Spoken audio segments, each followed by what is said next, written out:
Stop that. Stop that. Stop that. I hear him chat to the noise. Move too quick, can't stop for the talking. I hear him chat with the walking.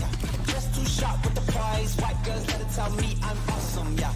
Hot like fire on the pan. If you wanna touch my please use caution. Cold like 0 degrees. I'm out the cage, gotta let out the beast. Revolutionary, gotta let out the streets. Locked in a cage, I'ma let out the sheets. You came for one man, forget my peace. You take the west, I'll take on the east. I'ma put him in the cage, never let out the. I hear him chat to the noise. Move too quick, can't stop for the talking. I hear him chat with the boys. Man so tough, but man's keep walking, yeah. Just too sharp with the prize. White girls, let it tell me I'm awesome, yeah. Hot like fire on the pan. If you wanna touch my please use caution. Stop that. Stop that. Stop that. So I don't know if you're aware, but today is a big news day. This is a big news day because we had to respond here. We had to respond on the Dan Le Batard Show with Stugotz. Because hello. Because on the New Heights podcast. Yeah. Do I have the name right? Is that how they say it? I think so, yeah. That's the right inflection. New Heights. I think. On the New Heights. On the new, maybe they've been saying it wrong. On the New Heights podcast. Yes. They have Taylor Swift on today. Tay-Tay. And that's a pretty good get. And so, in turn, we had to respond as well. Mm-hmm. And that response comes in the form of one Stugotz. Hello, Stugotz. Wow, we got the guy whose name is on the show. Hello, Stugotz. Good morning. Good to see you. It's a big get by you, Zaslow. That's what the producers call. That's a good pull. He felt like it today. I did. I came here, I woke man. up this morning and I said, I'm going to come in, do a show. And here I am. How do you feel? How you doing? It's good to see you. I feel great. I do. It's good to see you. Thank you for allowing me on your program. I appreciate My it. program. Your hair looks fantastic. Thank you. I was having a very interesting conversation with you right before we turned on the mics here. Yeah, we were talking about your kids at Zaslow. Well, because I mean, Stugotz and I haven't seen each other in a while, and so he does the whole, hey, how are the obligatory? How are the kids? It was not obligatory. I was asking you sincerely, how's the family doing? Turned into Poppy. How's the family? How's the family? But Zaslow, I believe one of his kids has arrived at an age where the kid wants nothing to do with Zaslow, nothing to do with the parents, doesn't want to be home.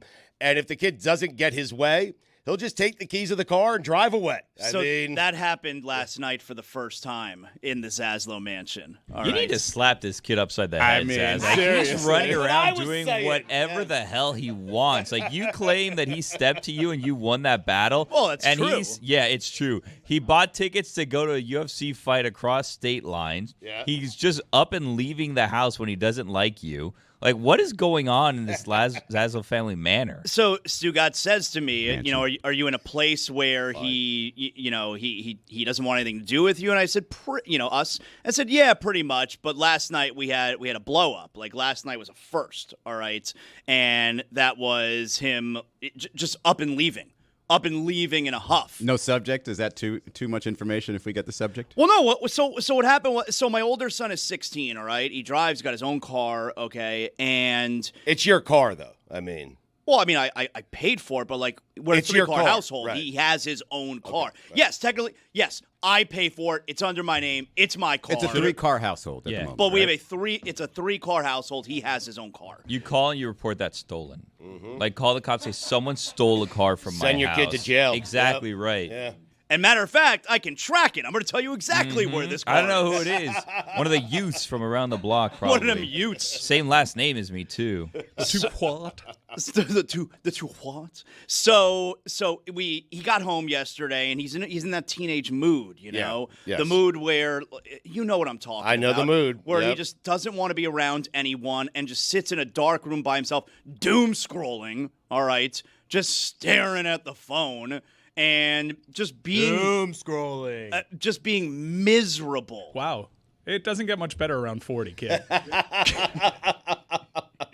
And so, and all my wife and I want to do, we just want to talk and be around you. And I don't. He's done talking. He's done talking Right. to you. He's done being around you. Right. He's done with all of it. Yes. And so then finally one of us shouted at him, if this is what you're going to be like, then we don't want you here. Okay. And so, of course, what's the, oh, you don't want me here? Well, I'm leaving. And like, that's exactly what happened. Well, he got you, right? Yeah, right. He showed us. He took his key, like, where are you going? He goes, well, you don't want me here. I'm leaving. And he up and left. And so we had this. And then my wife is like, she's all hysterical now. And Right. Jonathan, what should we do? What? Yeah. Like, She talks like you. Did you tell? It's odd. Yeah. Did you tell White Tamara? He's probably just driving around the block a few times. Listen, where's he gonna go? As honey? somebody who had you're bringing me back right now to the I'm fighting with my parents. I'm just leaving. Don't have anywhere to go. He went to a fast food restaurant. Yeah, that's exactly where I went to, but it's the only place where you're allowed to go. I like the idea of like the Zaslow Manor. Everyone has the same mansion. I'm sorry, Zaslow Mansion. Everyone has the exact same cadence. They all talk like Zaz. Guess what? We're gonna go to our in-laws. I'd leave that house too. I mean, You're 1,000% right, because about 5 minutes later, we have the apps where you could check where they're going. little Life 360. Exactly. Yeah. That's what we have. Great app, okay? And we check the app like 5-10 minutes later, and we can clearly see he's in the drive-thru at Taco Bell. Of course, I knew it. Smoking pot. Live in Moss. Kids haven't changed. Right. If it was anything like me, we're parked at the local fast food place and we're lighting up a bowl, okay? Now, Well, that's what he's doing too, Zach. I don't think that's what he was doing. Once again, doesn't get much better at 40. But my wife's just like, what are we doing? Oh, what do you mean, I don't know. I don't have the handbook of how to deal with this. She kept asking me for answers. I don't have the answers. You're the head of the household. You're supposed to have the answers, man. She looks to you to have the answers. Have an answer. Look, Make Uncle up an Jesse, answer. Right. It's pretty obvious that when you've got the Life 360, you can pretty much monitor him. There's so much less to worry about. Let him think he's living. Yeah. What were our parents doing? Because you're 100% right about that. Like when I left in a huff, or like Chris just said, he left in a huff. Mm-hmm. And although Chris's age, you probably had a cell phone. I didn't have a cell phone at that time. There was no tracking people though. I don't believe. Right. But like when I left in a huff, and certainly Stugotz, when you left your house, No cell phones. no cell phone, Right. definitely no internet, no apps, no Life 360, none of that bullshit. Like, how did our parents not freak out? In our age, and I believe Stu can confirm this with me, people in the streets knew you were a runaway because I took all my clothes and put it in one blanket and then put it on the end of a stick. People didn't and then actually just do put that. that over my That was shoulder. just No, Pee Wee I Herman. didn't. No, that was just Pee Wee absolutely. Herman. That's how people knew you were a runaway. It's Dana. almost like hitchhiking without having to put your thumb up. Hey, I need a place to stay. I dreamed of doing that so many times as a kid. What an odd dream. I mean, seriously. Got to have a strong stick. Just how, like, What stick do you use? oh, you got to get a good branch. You got to go to Yeah. the yard. You got to start. Well, in my family, you got to start thinking about which one of these will my dad have used to whack me on the ass. I'm going to take that one away. Yeah, it's a whole nother topic. We can talk about it after. How long was your Back kid in my gone day. for? Off air? Well, I fell asleep, and You were really worried. Right. see, that's another thing. You chase that You kid text down. them. Can you bring me back a Taco Bell Okay. Crunchwrap Supreme, Okay, please? I'll get back to answering Billy's question there, but that's another thing. I don't understand the parents, probably our parents when we were young, how they stay up in the living room and they wait for you to get home. Right. I always fall asleep. My dad would tell me back in the old days with no cell phones, there was a parenting network. Like my parents knew where I was at all times. I'm telling you. Like they had a network of parents and someone was in charge of tracking where all the kids were. So they knew.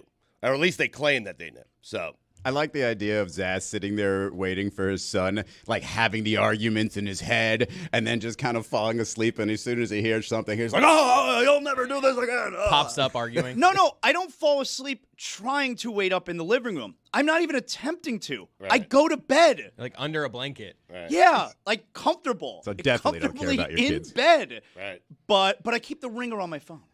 I keep it on. Okay, if he needs me, What about the text, though? I keep that on too. Yeah. Yeah, I keep. Well, no, I keep it on for you. You could set on the app, certain people. Yeah. You could have the sound off and the sound's on for those people. Yeah. Yes. You're not getting the alerts for the hockey chat all night. No. That would keep me up all night. So back to Billy's very important question. I woke up randomly at like 3 in the morning, and I rolled over and I checked my phone to make sure my son came home. So he came home around 1. When did he leave? Maybe like 9? Wow. Oh, wow. Jeez. Gone to a friend's house? Drama king. We're going to have to check his cell phone activity. Where was he exactly for those several hours? Do you have an alarm? Mm-hmm. What? Do I have an alarm? Yes. Yeah, my phone has an alarm. No, house your alarm. house. Right. Your house alarm. Oh, yes, of course. So, I'm Set it. assuming, was the alarm on, off? Because, I would turn it on so when he gets home, set it off. Or, how handy Then are the you? cops come and take him to prison. Yeah, how handy are you? Well, I'm Jewish, so the answer to that is self-explanatory. But he has the security features on his phone. You turn it off when you're coming home. I think what you do next time, do you feel like there's going to be something we go through again? I feel like he's going to up the ante. Yeah, this I'm is not pretty the last time. certain it's going to happen just getting again. started. This is what I think you do. Go to the Home Depot or the Lowe's or one of those, and you buy a new lock. And the next time this brat decides I'm going to go home and I'm going to show my parents, you literally change the lock on the door. And then see how long before he realizes, oh, I'm not welcome in this house anymore. Yep. Then he takes the rails, the trains. He gets on a train and he goes off somewhere else. I knew what you meant. With his bindle. You know that Dennis the Menace, the movie? Have you seen the movie Dennis the Menace? Yeah. Sure. Christopher Lloyd, Terrifying. where he was someone who was, riding the rails. Living under that bridge. Yeah. That really took the dream that Izzy had of being a stowaway on a train away from me real quick. I was like, you know what? I do not want to just be hopping on random trains and running away because there's Christopher Lloyds of the world out there doing that. That is a crazy. good movie to discourage running away. Yeah. Do you think Dennis Menace holds up these days? I haven't seen it in a while. Probably not. Walter Matthau. It doesn't. I believe he was the grumpy guy, right? There's a difference between He a always mansion is. and a manor. Yeah, man. I didn't know what the difference was. A mansion has opulence. Yeah. A manor has multiple mansions on it. Yeah. Yeah, it's like the main house. You want a manor, not a mansion. You do want a manor. Already Yes. been through this. Yeah. I'm a mansion kind of guy. standalone home. It's a mansion, but a standalone mansion. That's That's a right. poor rich. I want my opulence, dog. But you have opulence with a manor too. You also have more land. All right, I'm not gonna, Well, you'll get litigate there. this with you. I'm more impressed if I'm pulling up to a manor than I am if I'm pulling up to a mansion. As you should be. It's a compound. Have you talked to this kid again since last night? Like when you woke up, did you see him? No, he's a teenager. There's no way he was awake when I left the house. Well, this I don't morning. know. It's cool. Is he No, drop no, out? they're in private school. They haven't started yet. Question. Whoa. You said that you were less upset than White Tamara, but yet you were the one on the couch. Was she comfortably sleeping in No, bed? yeah, not I a wasn't care in on the world? couch. We both went to sleep. We So don't. neither of you care. We don't stay up like that. Well, why do I need to stay up? Why do I need to stay up and stare? Like I said, we got Optics. features on my phone, When man. your son comes home and nobody's waiting for him, he's like, they never gave a shit about me to begin with. Right. Well, we already told him, if this is your attitude, we don't want you here. I think we already established Who that. said get out? Was White it you or Tamara. your wife? My wife. Wow. Yeah. Oh, boy. But then she was the most upset when he finally course. did leave. But Izzy is right. When your kid runs away and then comes home, right, you have to be, someone needs to be standing at the door waiting for the kid. It's intimidating. You need to do it. I mean, And You you need used to to do play that? like No. sitcom music in the background, just like, oh, okay, now we know it's the time to discuss this and then settle our situation, and then we both go to bed calmly. yeah. I was a good parent, Zaslow. My kids never ran away. You I mean, were? Yeah. Well, I mean, I'm not parenting anymore. They're Yeah, it's adults. done, yeah. I mean, packed I'm it in. done. It's over. Yeah, it's over. Yeah. Hey, I think- congrats. I did it. I mean, I think, and you're probably not going to like this answer, you got to give up on this kid. This kid's a lost cause and just focus on the other ones. Yeah. Move we don't- on. You got yeah, we another. don't have the same issue with number two. Just drive you into know? like a farm and open the door and No, just say, it be is free. no, it is what it is. He's 16. You said. I mean, He'll figure it out. he'll be around for two Just more stop years. talking to him. Exactly right. Yeah. I mean, you're just okay. We did what we can. Sorry, lost cause. We're gonna focus on your brother now. We love him more than you. Finished product. He's like Bam out of bio. You know what he is. right. So how do I handle it when I get home today? Start calling him Idris. I mean, you're assuming that when you get home, the lock's not going to be changed. It sounds like this kid runs the Right. household, honestly. He does whatever he wants. I think when you get home, you basically just start questioning every time he does something. He goes to the freezer for an Uncrustable. Hey! Just like, hey, if you're not living here, those aren't yours. Right. If he goes to like fine and go wash his hands, they're like, what are you talking about? People who don't have houses don't have running water That's to my wash water. their hands. You just start doing that over and over again, and he's like, fine, Dad, I get it. So you want me to ride him? Like I'm going to keep this going. Yes. It That's seems what like you it'll wanna probably call it. make things worse, but you got to. Right. We've already given up on him. Make him pay rent. I'm with Billy. Ignore him. Move on. Buy something Seriously. really cool for your Yeah. other son. Just show him that Yes. this is what happens when you behave. Oh, take your other son to the UFC fight he wanted to go to. Well, I did take my other son to SummerSlam last weekend. I didn't take the older one. I took That's the younger you know one. what I think That's we're because seeing, the older one didn't want to go, Yeah, though. that's fair. The older one's not really interested. He didn't want to go with you. You know what you should do? Say in the Zaslow mansion, no more Arab fighters. You know what Stugotz Just did? put it on the door in front so everybody knows when they come in. Seems like we're starting a No holy Arabs. war. Yeah, no. There is Yeah. to the audience just joining us. There is context. here. Yes. His son loves the Arab fight. Yeah, his son's an Thank asshole. you. So Stugotz did suggest before as well. Have you thought about grounding him? Yeah. And then I said, like, I don't know, maybe this is like a new generation type of thing. I told him, like, we've never been a grounding family. Like, I don't think we've ever actually grounded him. There's your problem. Well, it's very obvious. I mean, Well, Stugotz, did you ground your I was daughters? grounded. I never grounded my daughters. So, again, we were good parents. We had no reason to I ground. don't know why you keep saying we were good parents. I mean, my kids aren't taking the keys and leaving a conversation and coming back at 1 a.m. Not happening. but you never grounded them. Never grounded them. Don't you have one child on the other side of the planet right now? Australia, she's back. She was at Bondi Beach Down studying under. for a weekend. Yeah, but Studying for a weekend? It wasn't a weekend. I'm sorry, a Australia? semester. Well, Thank you. She actually studied for for a weekend for 2 days. The rest of the time she partied. Ah, Yeah, okay. it was several months. Gotcha. A sounds party, like not studying. Yes. Stugotz's parental strategy is out of sight, out of mind. Send them away. Like, Chris, were you ever grounded growing up? I remember my mom being very mad at me a lot, but I don't remember actually. Very mad at me a lot. But never like, I grounding? I can picture my mom being upset with me, but there was never like you're grounded for 2 weeks. Oh, yeah, I'm not type asking, stuff. like, did you ever, like, were you never in I trouble? never. That's what I mean. Like I don't know. To answer your question, no, I can't remember getting specifically grounded. I And can't picture Greg Cody being a hard ass. Oh no, my No, mom no. was the hard ass. Are we still grounding kids? Is that? Right now, for me, it's the tablet. If you do something, you have no. You can just go in your room and you can color. I think I already established with me it was a stick or belt to the ass. Coloring is a punishment these days. Yeah, you actually just like make them do things with other human beings. You can't- And that's the punishment. No electronics. You need to be a normal You have to kid. go outside and play with other kids. I'm serious though. That is the big punishment these days. If I say you're gonna lose your tablet, she will do whatever I say. I think we're this talking is- about a different age group here, though. This is Yeah, what 7. this is what I'm dealing with. Yeah, but he's 16 and Zazzle's not going to take his phone or his computer. Right. Like, It's tough. the kid doesn't care if he does. Quite Oh, the well, pickle. that's a great example because one of the things that we did last night was because we didn't love his attitude, my wife turned off like the features on his phone. You know, she can control that because of the family sharing or whatever. And okay, that obviously expedited the whole I'm leaving situation. And then what happened was he left and I got to check the Light 360 because I want to see where he is. But guess what?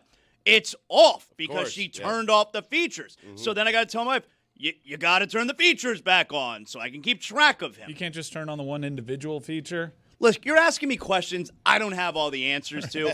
I'm just telling you what I know. Can you all right? text your son and ask him what particular feature got him so heated that he didn't have anymore that he was willing to move away from his parents? Why don't we get him on? Let's Snapchat. just We should instead get of him on. you doing Yeah. this, just bring your kid on and we'll do like a family therapy here. I think it's the Snapchat. That's the thing that the teenagers are like in love with these days. What happened with Snapchat? Like, Still cooking. Yeah, younger Yeah. people still like it. but did it like go out of style and then come back with younger people? I feel like Snapchat started and we like moved away from it, but it's still a thing with younger people. I think Yes. that's how the teenagers text. I don't think they use the actual texting on the phone. I think they all text. They do. message through Yes. Snapchat. Losers, Yes. kids. That's how they honestly. send nudes. Like if someone cares so much what you're thinking that you need to send it in like disappearing Snapchat. No one gives a shit about your high school drama, I don't know, losers. man.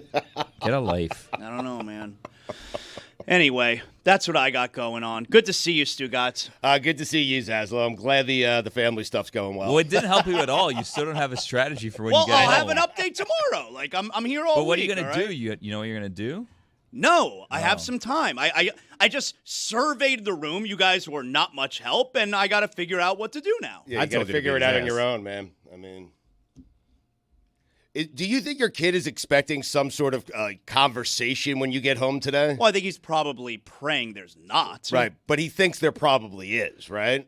I don't know. We're not Because he's going to avoid you the entire day. Oh, yeah. Like, I'm going to get home, right. and he's going to be in the exact same position he was in yesterday afternoon when we got mad at him. That's for sure. Right. Well, Either that or he'll be smoking pot in an alley somewhere. I mean. What's today? He's home? Like he's just home all day? Yeah, he's not working Until today. Zaslow gets home. Yeah. Is he Then listening to leaves. this? Right. No. Like, okay, so that's another thing. Like, boy. you think that he'd be listening? No, these my kids don't care. They don't care that I'm on the radio or podcast or Peacock. Like TV. The younger one cares, or I mean, No, not really. They don't think it's a big deal. It's not a big deal to them because you've done it your whole life, right? Yeah. You've been on the radio, you've been on TV. It's so and not it's just like, impressive to it's them. Dad's job. Yeah, it's so not. They like it when we're sitting, ringside at SummerSlam, but otherwise, it's When not it benefits impressive. them, right? Right. Yeah. It's not impressive to them. Yeah, Stu, do your daughters? It doesn't really matter to them that you were on ESPN on the air because it's all they know. It's all they know. At the time, the first few times we were at ESPN, it was a big deal to them because it was such a big deal to me. But after that, after a couple of weeks, it became normal to them, So, not impressed. It's hard to impress your kids, man. God, kids, They humble you. they kind of suck. So Taylor Swift was really on that podcast, huh? Well, I think she's Tomorrow. going to be on tonight or it's tomorrow. Wednesday, I thought it said. Tomorrow. Jason's Okay. got a new coat. And I'm not talking about a jacket. So we countered, though, I think, in a very big way. Like, it's quite possible the Kelce brothers, like this Dan Le Batard Show and Stugotz, they're climbing too far up Yeah, the charts. they've been looking at the charts. They're like, we need something. Call Taylor in. Yep. And we called in the reserves and we brought in Stugotz. They brought in a lefty hitter. We're bringing in our lefty pitcher. Stu, you're friendly with Travis a little bit. Yeah. Is this going to be his last season? Feels that way, no? He's not going to tell me. I mean, I'm just act asking, like he would, though. I'm asking you as someone that knows him better than anyone else in the room to Yeah. make a I don't think it's prediction. going to be his last season. I don't. This is where you'd be like, I talked to him last week. He's not sure. I talked to him in Tahoe. and he you gave me posed the for a sense. photo. Yeah, but you know how Tahoe goes, Mike. Like, you'll say anything. You're in a good mood. The weather's beautiful. You're about to play golf. I got the sense he was going to play 5 more years when I talked to him in I know Tahoe. how it goes for you. But then I also realized we're in Tahoe and people just say stuff. Yeah, you it's know? all just Right. chit-chat. Yeah. So 5 more years. I don't expect a whole lot out of him this year, if we're being serious for a moment. Like, I subscribe to the theory of once you start thinking about the retiring, I feel like You've retired? Yeah, I feel like you're like that's probably the time. Like, remember, this was a conversation at the end of the Super Bowl last year. This was a real thing that he might retire. He decided, no, I'm still going to play, and it's also coming off obviously like his least productive year, I think, since his rookie season. I think once you start thinking that way, like I think you're kind of done. He has big time Hollywood aspirations too, taking a ton of meetings around town. Everyone knows that He was wants to go good to in movies. Happy Gilmore. He was very good. I liked him. I gotta tell you, the window for me to watch this movie is probably closed. There are too many people saying that it's really, really Not bad. worth it. Not worth it. He was good, though. I want to see the cameos. What do you mean not worth it? Like, he doesn't have an hour and a half in his life? It's not worth the hour and a half? I genuinely, like, if I'm going to spend an hour and a half of my life on a movie, I want it to be, like, one that's not bad. I started watching that Jurassic Park, the new one. I liked it. It's good, right? I fell asleep twice. Same. What do you know? Stu, when you were in Tahoe talking to Travis Kelce, Yeah. are you sure it wasn't Jonas Valanciunas? It could have been. Well, if you had your alerts on the hockey chats while your son ran away from home, we're buzzing a little bit. Matthew Tkachuk is playing the long con. So I saw this, Stugotz. I saw this yesterday. I don't know if you did. Matthew Tkachuk plays for the Panthers. And Thank Panthers, you. back-to-back Stanley Cup champs. I don't know if you know that. And Matthew Tkachuk he had hernia and torn adductor. Those are very serious injuries. Played through it like a champ. Yeah. That's a winner right there. Adductor or adductor?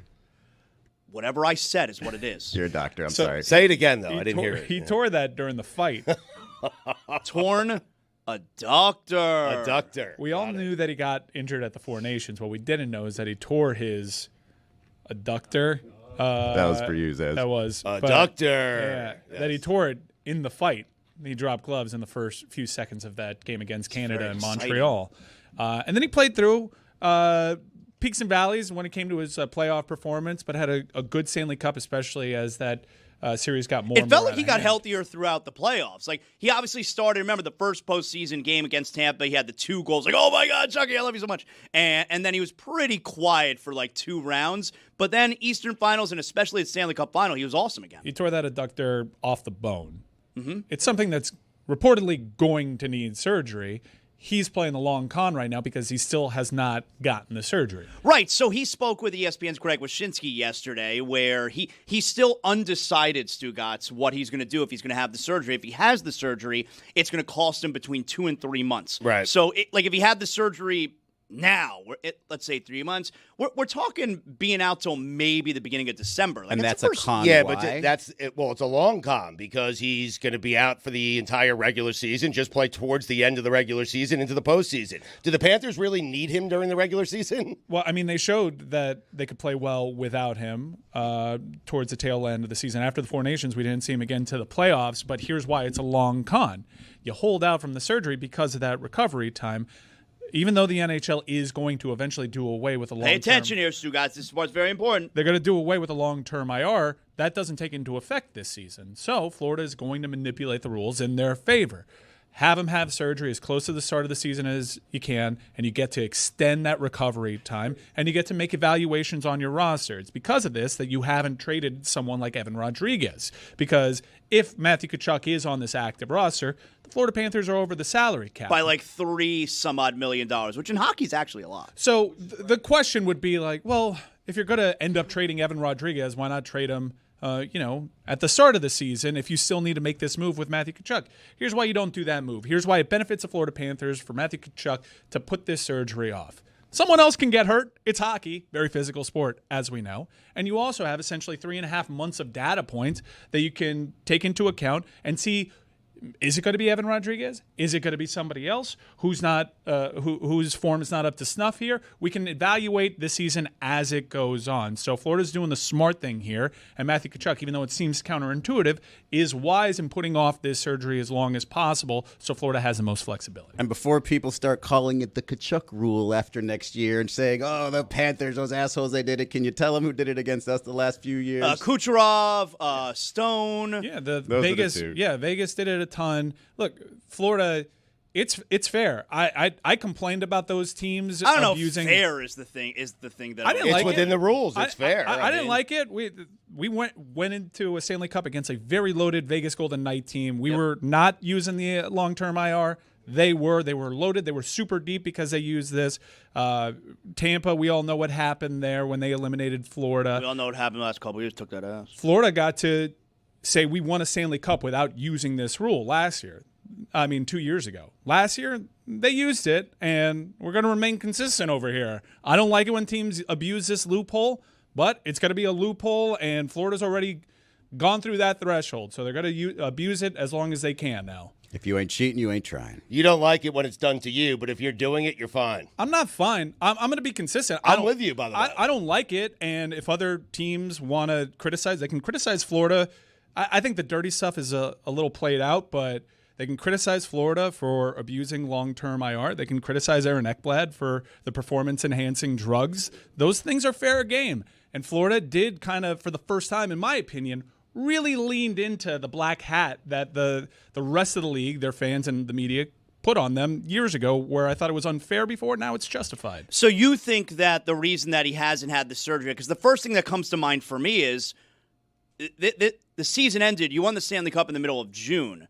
That was 2 months ago. Why haven't we had the surgery yet? Like, I'd like you to be healthy and ready for the start of the season. He played golf in Lake Tahoe, too. Normally, those are things fans get mad at. Right. Like, Well, hey, you're that's the delaying first- surgery to Right. play golf? Get ready for next season. Like, that was a Shaq move all the time. Remember Shaq? He had the surgery on his big toe, like the day before training camp started. It's like, well, yeah, the whole summer, you know? So that's the first thing that came to mind for me is I wish you would have done it already. You'd be almost completely recovered. But you're saying you think this is actually a coordinated effort with the team. Yes, Florida has capable wingers that come in. Look, Matthew Tkachuk, despite his gritty reputation, and that's well-earned, defensively, he's not like the rest of the forwards on the Florida Panthers. He's one of the slowest players in the league. So if you put in an offensive-minded winger like Boquist or Samsakevich, they're going to produce. They've proven, whether it's on line 2, whether it's on line 3, they're going to go in there. If they get the ice time, they put up points because they're surrounded by good players. Normally, it would sound counterintuitive to start a season without one of your best players in Matthew Tkachuk. Without the guy who changed the entire trajectory of your franchise But it history. benefits them for this point in their franchise timeline for him to get this surgery later so they can keep this core together for even if it's just a few more months. How do you envision that going down, that conversation? Are the Panthers telling Matthew Tkachuk, hey, delay it. Hey, we can't get you a doctor till mid-August? This was plotted out the second he got hurt. Well, but like, what if Tkachuk said to them, yeah, like, I hear what you're saying, but I really like playing hockey. Right. He's within his rights to do that, but I think he's a team player. he changed the franchise. This is all coordinated with Tkachuk, his reps, and Florida won. And look, it was very important to Matthew Tkachuk for us to re-sign the guys that we did. That math does not math if Matthew Tkachuk is on the roster day one. You're going to have to say goodbye. You're going to have to kick some guys out of the group chat. And this is a tight group of guys, and they don't seem ready to kick anybody out of the group chat right now. Do you know who this was not coordinated with? Probably the folks at EA Sports. Their cover athlete's going to be out all year long. Ooh, probably not. We're happy already about cursed that. with a cover athlete. So the part that I don't want to say this part bothers me because like that team's not going to be able to do anything to bother me with the joy they've given me these last few years. But I don't.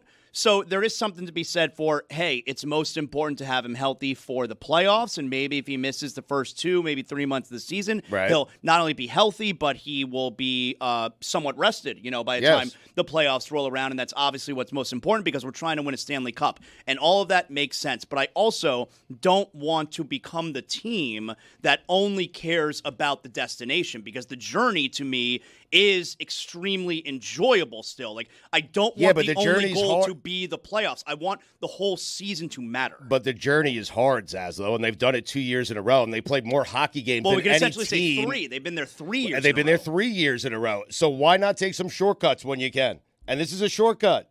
And good for Tkachuk. The Panthers will be fine without him during the regular season. And even if they aren't, if they go in as a 4 seed or a 5 seed like they did this year, they're still going to be the favorites probably as long as Tkachuk is healthy to win the Cup. They weren't the favorites entering last season because they got hurt. Matthew Tkachuk was out. People were doubting. I think by the time puck drop started on the first playoff game, Carolina was a favorite out east. I don't know if they're the favorite right now. We can check the odds on DraftKings, but I don't think they are. I think they're second. you have to keep in mind they play in a very difficult division. This is one of the toughest divisions in hockey, if not the most difficult division in hockey. It's very within the realm of possibility that without Matthew Tkachuk, they don't finish top 3 in a division in which teams amass a boatload of points compared to some of the other divisions. It's why Carolina, baked into their team plans, is we have a much weaker division. If we just improve on this core, we have a path to the Eastern Conference Finals, and then they get tricked into thinking they're a lot better than they actually are. Florida can have a tougher path, but luckily this franchise has shown you in back-to-back years they can do it with home ice, and they can do it without ever having home ice. My biggest question on the team is how long do we get this version of Bob? Because when that starts to slide, then I don't know what it looks like. I mean, there's no real reason to believe that it's dropping off yet, Why would you think that? Is he just... He does take. I mean, how old is he? He Is does. he 37, I think? I guess what you hang your hat on is this postseason run was the best version of Bob throughout their 2 previous. Started a runs little of the Cup. slow, and then after the start, He was great. unbelievable. Kind of nuts. Bob's part in this whole run here. Florida made the playoffs that first year as an 8 seed when they made it to the Stanley Cup final, only to eventually lose to Vegas. He was benched. Yep. Alex Lyon. He was not the starter at the beginning of the postseason. Alex Lyon got Happy Lion Florida Day 2 days ago. got Florida into the playoffs, and Bob had to reclaim his job during that postseason. Well, they run. went down 3 games to, or I think they were down 2-1 at the time, and then they went to Bobrovsky. And, of course, they came back and they beat Boston. Kind of nuts considering where we are here. He's certainly a Hall of Famer, and he's going to have his jersey retired by this franchise. They make that initial run. They get proof of concept because they benched him. Jeremy's also here today. Hello, Jeremy. Hey, Zaz. Jeremy, you were out yesterday. Did you hear anything that you were not into yesterday? You had a problem with that you want to get your thoughts in on? Yeah, some things that I had an issue with, but other things that I thought were really great. So I do have a top 5 topics from yesterday to respond to. So OLI, we sounded really, really old. Posting to Facebook. I mean, come Well, on. I mean, that's What's wrong with that? It was a Greg Cody Exactly. Monday. Right. yeah. It's actually Well, pretty Facebook's young too for young Greg. for Greg Cody, but it's just, Facebook's not the place for those first day of school photos Drop anymore. just call it Facebook. Asking Greg if he would date Chris.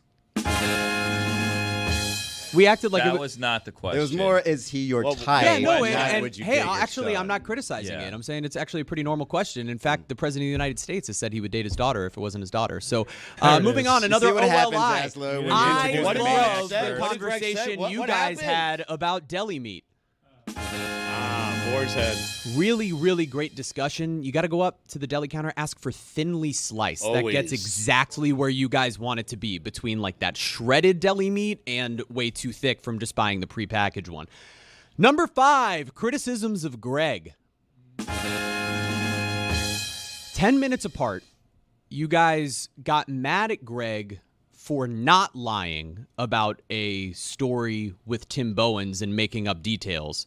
And then 10 minutes later, got mad at him for making up a story with details about umpiring. Be consistent, guys. Come on, if you're going to criticize Greg, do the things that actually should be criticized. Fallacy and falsehoods. Number 4. That's not why we got mad at Greg. He didn't give us anything on the Tim Bowen story. He was so annoying yesterday. Number 4, the audience's favorite topics. Really glad we talked about WWE and TV rights again. Fair. Really glad we did that one. Number 3, Ethan. That was bad. That's I on us. cannot believe... Jeremy, on that one, you're right. I can't believe you guys fell for the ruse of him caring about his dog. All he wanted was to be on this show. You know how I know that? I've been him before. Number 2. He probably tore the ACL himself. I actually had that hypothetical question before the show today. I asked the room while you were out. I said, if Ethan knew he was going to speak so much on air, do you think he would have injured his dog sooner? 100%. 100%. Number 2, you guys didn't know there were dildos at CVS? Nobody knows. Got them does. Yeah, man. You knew that? Mm-hmm. Nice. Oh my God, he knows. Who doesn't? Number 1, Juju's best idea.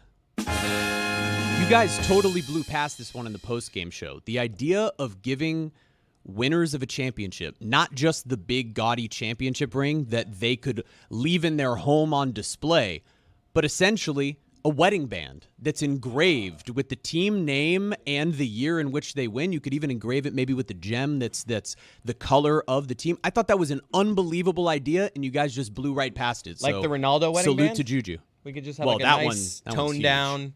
Yeah. Jesus. I'm so glad we went to this. That is a wedding ring.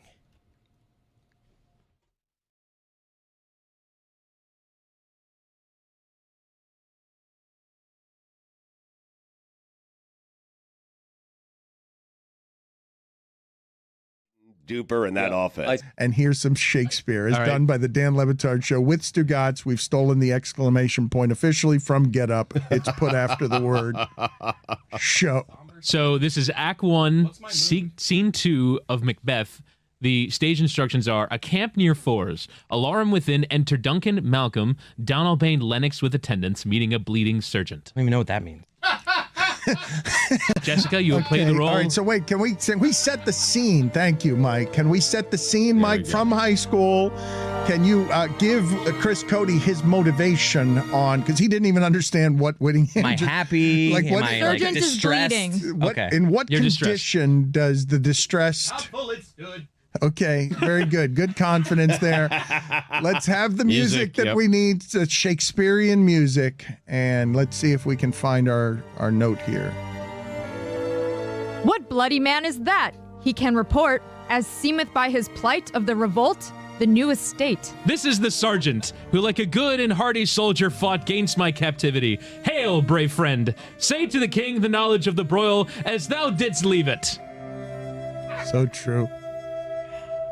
Doubtful it stood, as two spent swimmers that do cling together and choke their art.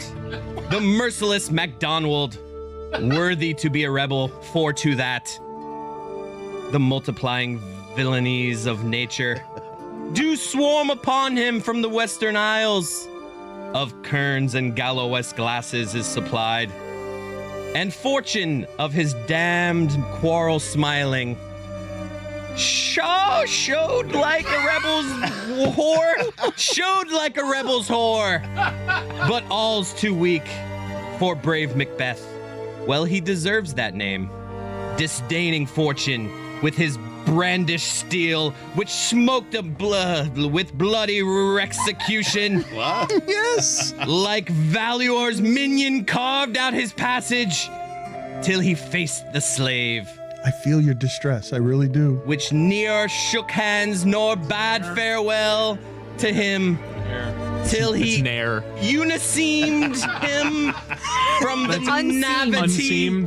nave Rolling. Don't let them deter you. to the chaps and fixed his head upon our battlements. O valiant cousin, worthy gentleman.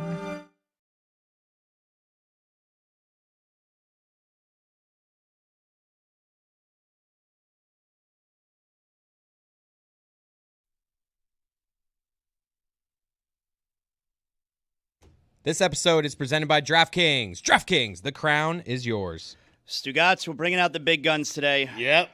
We know the big story in the sports world is Taylor Swift is going to be on with her boyfriend. Yep. And her boyfriend-in-law. Is that what we do? Like a brother? Like how does that go? Future brother-in-law? I don't know. Yeah. Like how does that Boyfriend's go? brother? Yeah. I mean, so we had to bring out the big guns. We started out the show today. We broke Stugotz out of the box. Yep. And we are also bringing on Diana Rossini, senior NFL insider for The Athletic, host of Scoop City podcast. Diana, how excited are you for Taylor Swift's appearance on the New Heights podcast? Is this taking over all of your time? Is this consuming your thoughts today? I'm very excited to see them together and to dissect every single word and piece of body language to try to figure out whether or not they're going to get engaged today, tomorrow, next week. However, I love Taylor Swift. I love Travis Kelce. I'm not obsessed with their relationship though. Like there are other celebrity couples I feel like I stalk a little bit more. They just seem great and happy, and they're not very dramatic. So I think it's going to be great, though. I want to see how Jason talks to her. Like, what's their relationship like? Because Travis is one thing, but to me, I feel like Jason's just like this Philly guy now with the family, looking at his brother like, is this real life? Is this real? right. So that's what I'm looking for. But this is congrats to them. This is going to be the most listened to, watched podcast after this one today. Who are we stalking, by the way? Celebrity couples. Yeah. Like, who are you stalking? Yeah, that's a good one. So I like to see what's going on with Justin Bieber and his wife a lot because they're always fighting. Yeah. But then they write then he writes like love songs for her, So and then she's weird. making all this money. Like, I like couples like JFK Jr. and Carolyn Bessette. Remember, this is really dating me. I remember as a kid loving watching them, seeing the videos of them like fighting in the park. Apparently, I'm not for love. I prefer couples trying to kill each other because that's what I relate to. Like, we fight a lot in this house. So I think those are the type of couples I gravitate towards. The lovey-dovey ones aren't really my style. Dana, how do you think things have changed in Justin and Haley's relationship? Because that power dynamic now seems like it's different than it was before, right? Because he was the star. She was just Stephen Baldwin's son or daughter for a little bit. But he was like the big catch. And then she has like her cosmetic line or whatever. And then that sells for like $1 billion. So now she's the breadwinner. And he's kind of fallen off a little bit. He had to sell his catalog. So he made a ton of money, but still seems like she's the one that's kind of like in the power in the relationship now. Do you think that's impacted them? Great question. Yeah, that's good. I'm 42 with 2 kids with a great job. Why do I know so much about this? The question for the team here should be, can you guys break down the Bengals defense the way that was just laid out in terms of the relationship between Justin and Haley? Because, I mean, you didn't even take a beat. You had no notes. You know what I like about their relationship? It's very cat and mouse.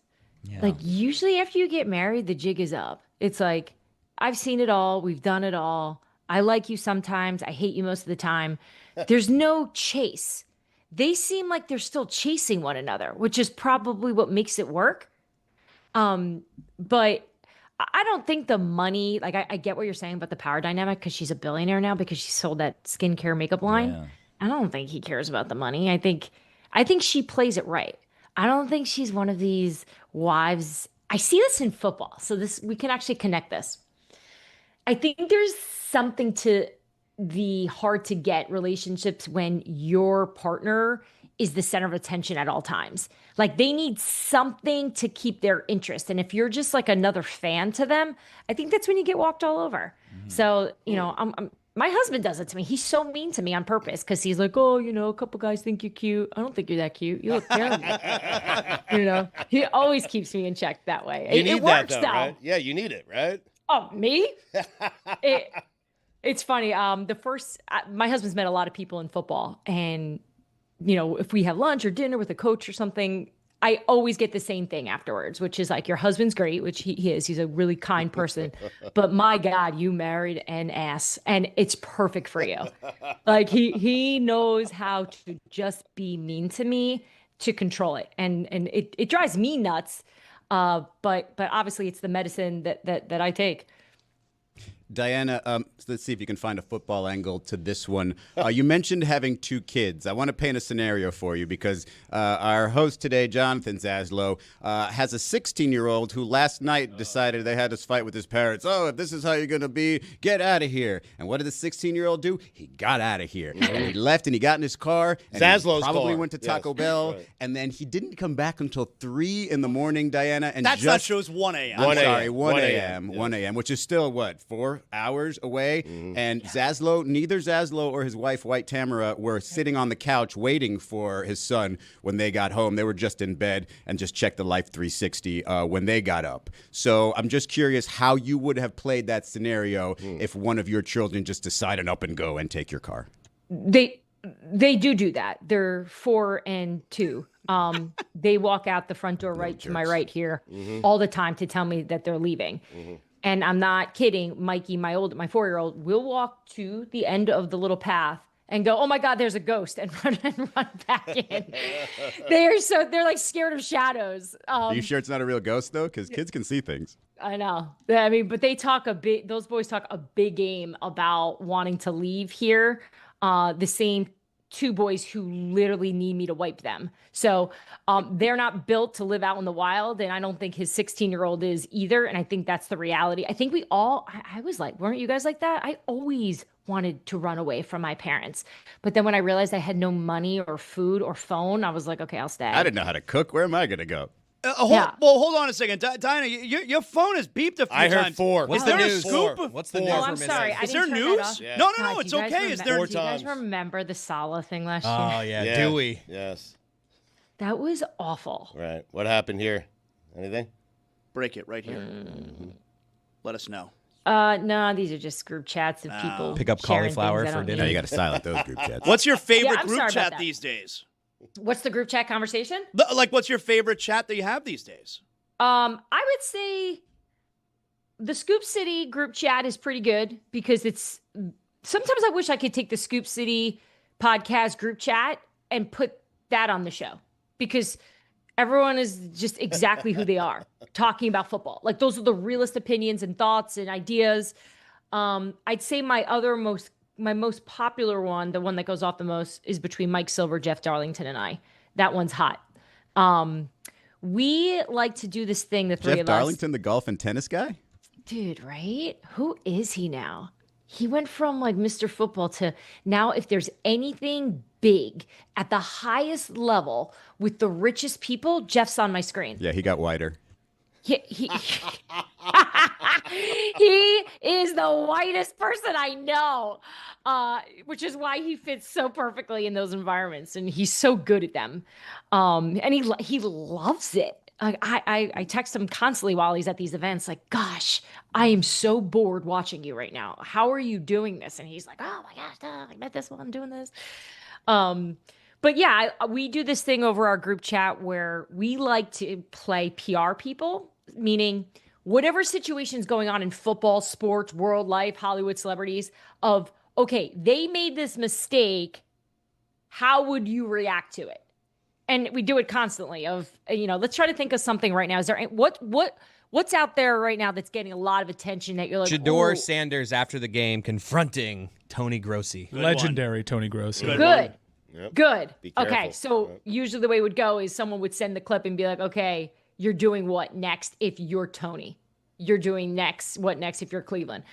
I actually think Tony did a good job, right? Tony just came, I think he talked about it, right? Where he just was like, hey, I went up to him and we talked it out. And those situations are so weird when you have conflict with the player and people can see it because they don't really understand what's going on. And I think Tony tried to paint a picture of it. I was just glad that happened because the only thing that was cool, or at least that I thought was cool in Cleveland up until this point, was Mary Kay Cabot at that speech at the Hall of Fame with her absolute zinger to Bill Belichick. Did you guys hear that? Yeah. I didn't know Mary had that in her. Like that was real. Didn't you think that was well done? Stu, did you hear it? I did not hear it. No.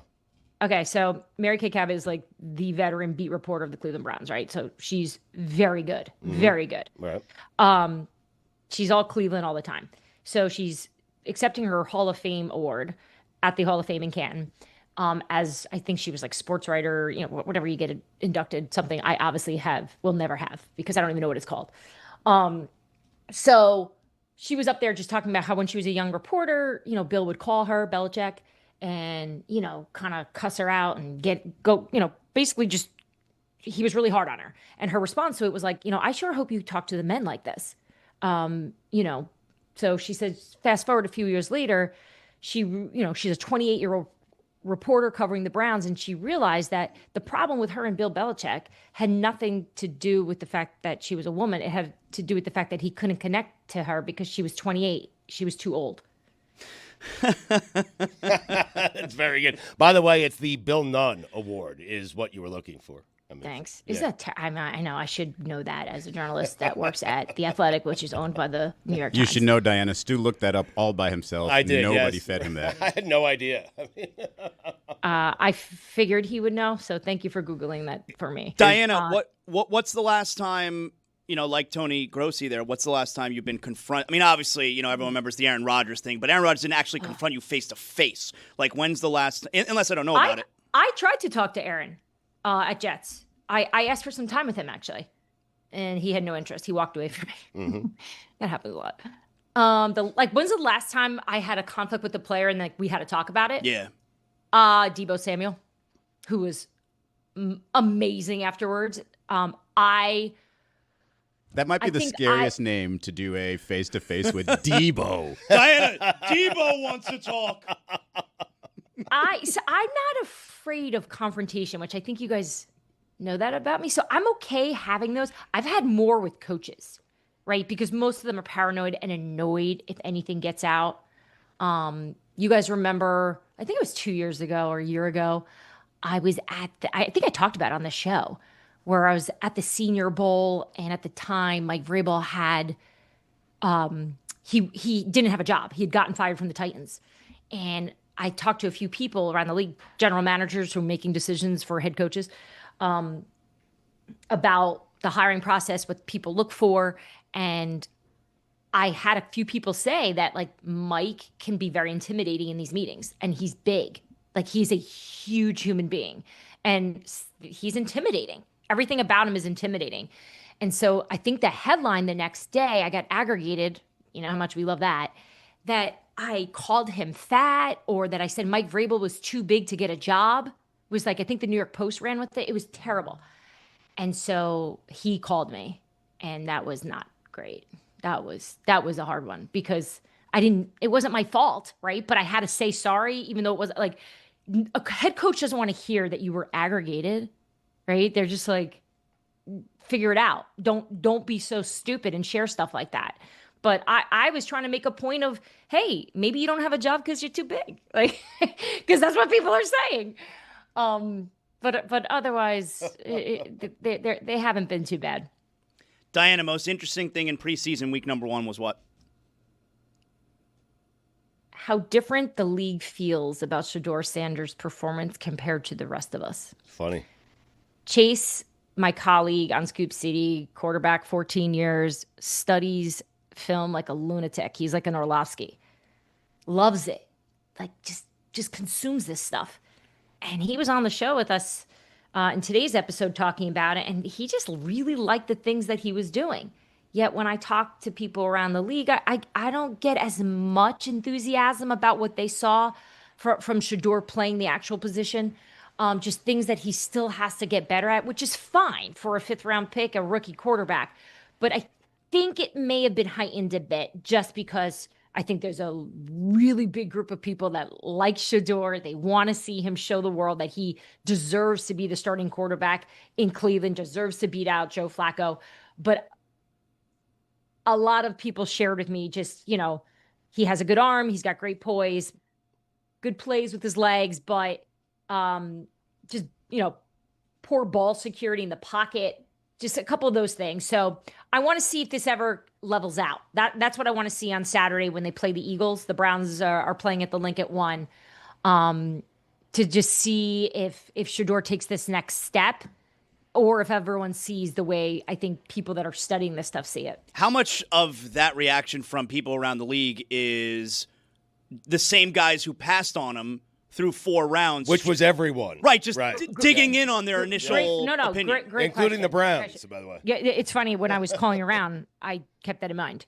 Of course, I checked in with people that I knew were in on Shador, we'll call it, in meaning they needed a quarterback. But I kept it pretty broad. I asked a lot of people on purpose because I wasn't sure from watching myself. Based on social media and the Nike ad, I'm like, I guess it was great. And then, I think they have a really interesting situation there in Cleveland. I don't think it's going to be easy waters to navigate, because there's going to be this pressure to put him out there, because he's electric, because he's got this energy about him. He's got this following, but I don't necessarily believe that always means that that's the best choice. So I think unless if he takes some big step here coming up in this game, then I could see them maybe considering it. But for right now, from what I understand and from talking to enough people around the league, I think Shador Sanders stays, on the depth chart in the spot he's in right now. I don't foresee him moving up anywhere. Why do you hate J.J. McCarthy? Oh my God. You hate J.J. McCarthy? What's your problem with J.J.? So I'm going to Minnesota tonight. I can't wait. I feel like I'm going to land at the airport and people are going to throw eggs in my face. By the way, leave it to me to fight with the nicest fan base in America. Right. Yes. Of course. Yes. Is that a known thing that Viking fans are the nicest fan base? I didn't know that. Oh my God, they're like the people from Minnesota Very are nice. unbelievable. Yeah. Like even the staff in Minnesota, like you talk about fighting, it's impossible to fight with people, with the coaching staff and with the PR people there. It's like a Minnesota nice thing. Obviously, East Coast people were a little bit more direct. We'll scream in your face. We'll love you and hug you later, but we share how we feel. Minnesota just does, I think they feel the same rage we feel, but they just don't say it. But it's part of the reason why I love going to Minnesota is because I'm like, wow, so this is a world where people are kind. So yeah, in the off season, I think I got on their bad side because there was a time where Minnesota was having conversations about bringing in Aaron Rodgers. And I made the mistake of doing Dan Patrick's show. That wasn't the mistake. I love Dan. It was Dan set me up on purpose and said, all right, take a guess right now. If you had to guess, Aaron Rodgers will play where? This is just a guess. And as a reporter, when you guess, people think that's you saying that's what's going to happen. And I took a beat and I said, Dan, I think that Aaron Rodgers will somehow wind up in Minnesota. That's a report. Hater. Why do you hate J.J. Headline, McCarthy? Rossini says Rodgers. That's a bad job by Dan Patrick, by the way. I mean, I texted his people. I was like, never again. No more guessing questions. No, and I do really enjoy that show. And he asks questions like you do, Stu, just things that that are hard, and I'm never going to come out on top, but I enjoy the challenge. Because even this show, I will get aggregated from this afterwards, right? It'll be like, Rossini hates Minnesota. She thinks Shador Sanders should be cut. Like, whatever. So it'll happen. Send them to me afterwards. Can't wait. Love my job. So I think what happened, I think Minnesota Viking fans took that as me going, the Vikings are out on JJ. Whereas I was trying to say, look, this team is built to win a Super Bowl. This is a young quarterback coming off a significant injury who's essentially in his rookie season now. Why not take a shot at Aaron Rodgers? Sounds like you hate him. Yeah. I can't wait to see him because, he sees it. Like, what am I going to say? Like, hi, I have nothing to apologize for. You were doing your job. That's it. Diana, it seems as though. What if he yelled? What if he just comes up to me? What if this is the conflict? Like, he's just I don't know what a man would do to a female. Like, I don't think he's gonna swing at me, but what would be funny? It's unlikely. It's unlikely he'll swing. It'd be a story if he did. Yeah, definitely. Unlikely. What would be funny if he started dancing, like a dance routine? I'm just trying to find something funny that he could do. Something just bizarre. Diana, it would seem as though the NFL media is more locked into Shador than the number one pick. Usually the number one pick making his debut at that position gets the NFL Network treatment.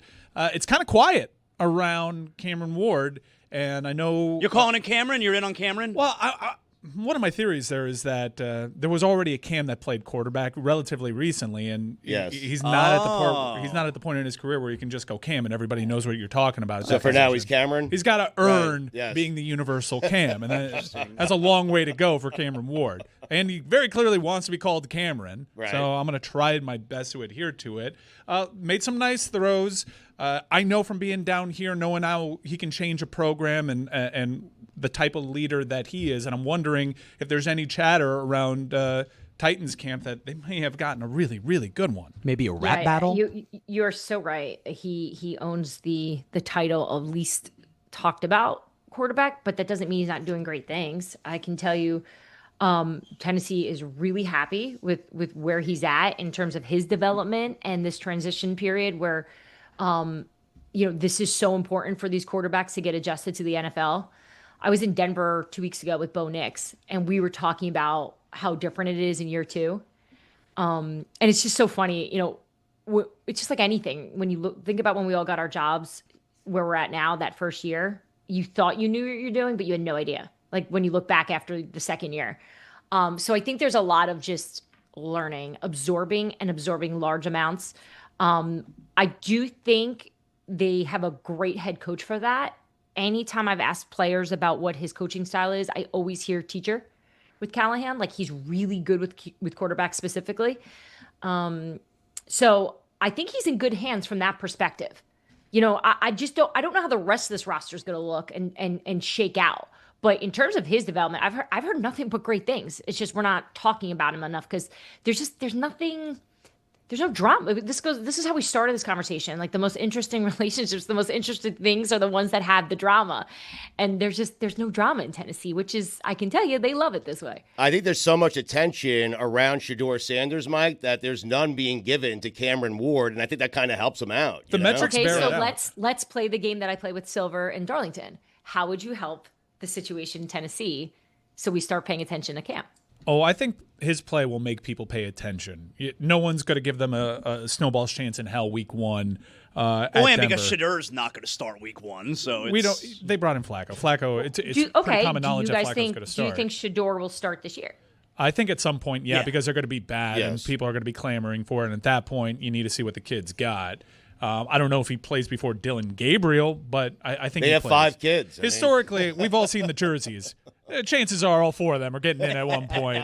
Kenny Pickett's going to get a run too. But I think Cameron Ward's play is going to dictate the narrative, and I think it sets up nicely. People are underestimating them. They play in a division that if they make slight augmentations and improvements, they can make a run inside of that division. Listen to you. If he has a good performance week 1 against, we all acknowledge Denver's a loaded team this year, has a good defense. If he looks the part, then people are going to talk about him. It's a weird place that no one's talking about a Heisman Trophy finalist that was a number 1 overall draft pick, but I'm sure he's actually reveling in that. I still think Tennessee has been ignored because they've lacked identity over the last few years, right? At one point they were these tough, relentless, smart players. Derrick Henry was the star. Obviously, they were in the AFC Championship game when Ryan Tannehill was there. But that feels like a decade ago. It wasn't. It was, 5-6 years ago now. But I think this is an opportunity for Tennessee to get back on the map because there's a reason we're not paying attention because we're not really sure what they are. And I think that to me has to be the biggest priority for that team is who are the Tennessee Titans of 2025? And it's got to be more than just the fact that we've got the number 1 overall pick. It's just got to be better than that. Especially the Houston Texans are going to be good this year. They're going to be very good. Like C.J. Stroud is not going to look the way he did last year. Not from what I'm hearing. I've heard he's had a great camp. Diana, I saw something on the TV screens here that was kind of jarring. It was Jeff Saturday saying, quote, "I love what the Jets are doing." Enough. And so question number 1 here, as we look at the tighten up guy with the flag trying to get that just thing couldn't right. figure out this flag. I We mean, tried it 4 different ways. Still, now it's day. backwards, dude. It's just like, you got this, man. There we go. You guys take commercials? No, we just have picture in picture. We're very ADD around here. Can't somewhere really to go? So, Diana, what are the Jets doing? Because I only know about the Detroit Lions. And secondly, should Stugotz be excited because Jeff Saturday said this? No. I think this is camp and everyone's excited because there's been a change there. And I can tell you that is true, right? This is different than the Saleh years. Just from an accountability standpoint, that's what Aaron Glenn, we were just talking about the Titans, about what they are. Aaron Glenn is not struggling in the space of what the heck the Jets are going to be. They know what that is already. They've set that standard, which I think is a good start for them. This is going to be Justin Fields, though. It's going to come down to that. And it's been up and down. It's from what I'm hearing, it's, a couple good days and then just not great at all. And look, I don't think this is going to be some tremendous year for the New York Jets. No way. But I do love the fact that this feels like this could be a good building block towards something in the future. They have players. Like it's not that they lack talent. You said love. So did Jeff Saturday. So apparently people love the Jets this year. No, but the problem is every 3 years the Jets hire a new head coach and they're headed in the right direction. Every 3 years the Jets, no one has been headed in the right direction more so over NFL history than the New York Jets. Why? Because those are the things you say when you get a new head coach who gave up 45 points as a coordinator for the Lions. Well, the only thing I don't love about how Aaron Glenn is doing things is whenever I've covered Detroit, it's always, he's such a good hands-on coach. He knows the defense so well. His ability to coach is his strength, right? And I'm not looking past that. I'm highlighting it. But he's not going to be doing that as the head coach from what I understand. Yes, he's the head coach, but that special sauce that he has, I don't know if he's going to be able to continue doing that the way we saw him do it in Detroit and what's made him so good. Now, in the same regard, I have heard optimistic things coming out of Florham Park already, but I don't know. Stu, I'm with you. It's right, exactly. It's so hard this time of year to really figure out. Justin Fields is their quarterback. Well, how do they plan on using Justin Fields? I know. What's so fun? Stu, I'm so glad you said that because I am a sucker for that too. Sometimes I forget what the reality is, right? Because I get excited about pieces or things I'm hearing or a couple good plays I'll watch. And then it's like, wait. What are we talking about here? Like Joe Flacco's the starting quarterback in Cleveland and we think they're going to be good? Like you once you stop for a second and take a breath and go, okay, what is the realistic situation? But Diana, they brought in Justin Fields because he's reputed to be one of those guys that, for whatever reason, because of the stops that he's been at before, I assume, and the situation that he was in with Russell Wilson in the same quarterback room, is this guy didn't get a real extended shot at the position. But I'm curious as to how they're going to use him, because oftentimes when guys that are that mobile, and he is a special kind of athlete, I think he had the second greatest rushing yard total ever at the position. Sometimes they try to prove to the doubters that they can be passers. Justin Fields is at the point in his career where he's got to lean into his elite skill set, and that's being a runner. Now, that's a dangerous position for a quarterback. You take a pounding. But is he of the mindset that he's going to do what helps his team win? Right now, we have very little evidence that's with his arm. We have a lot of evidence that the best shot that they have is with his feet. Yep. And it just made me think, because you were talking about that, whenever you talk about a guy that's going to run a lot, you immediately think, all right, who's the backup? Right. Because, we run into, it's Tyrod Taylor, right? Who can do a good job running the offense. And I feel like he's been around for 900 years. But yeah, of course they're going to tap into that. I'm curious to see what this coaching staff's going to do with him. Let's go back to Pittsburgh.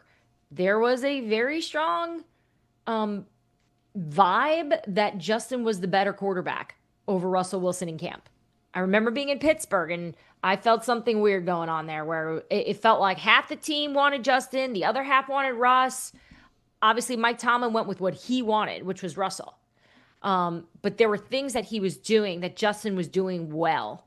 And not to get too introspective on it, but I wonder how much of that experience has affected him now being the starter, because I know that that was hard for him.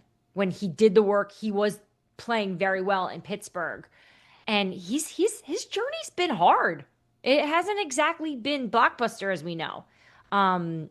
So I'm hoping to see just like a tough guy that wants to prove to the world that Chicago should have never gave up on him. That's what I want to see.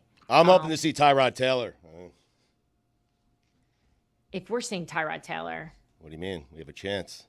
Okay, what if all right, let's just say it's October. Right. First week of October. Yeah.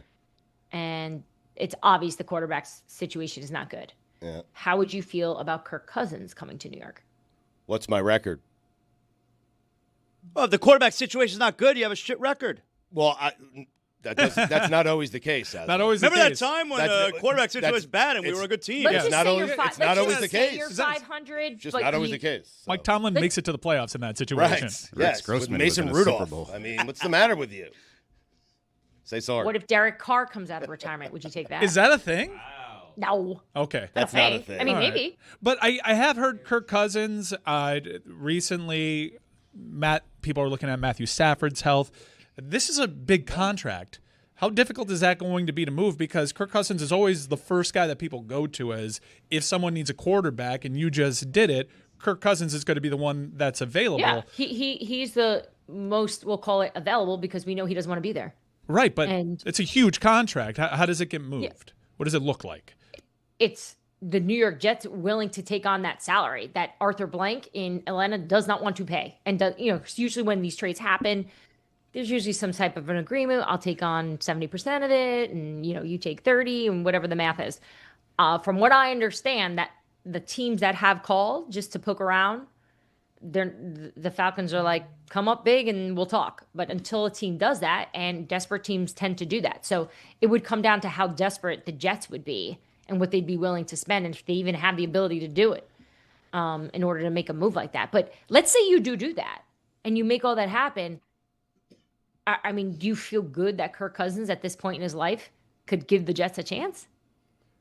I would feel good about it. I would think the reason I asked the record is the Jets would only do that if they felt like they had a chance to make it to the playoffs, right? Otherwise, why would you do that? There'd be no reason. But if we were flirting with a playoff spot and we got Kirk Cousins halfway through the season, yeah, I'd feel pretty good about my chances. And that's also a situation if you're flirting with a playoff spot, that means your quarterback position has been performing pretty well. I mean, it stands to reason, unless you're Mike Tomlin. I think you guys are forgetting Trent Dilfer, Brad Johnson. There have been some bad quarterbacks who have made it to a Super Bowl and bad quarterbacks who have won a Super Bowl. Unloaded teams. Yeah, Nick Foles. Right? Unloaded teams, though.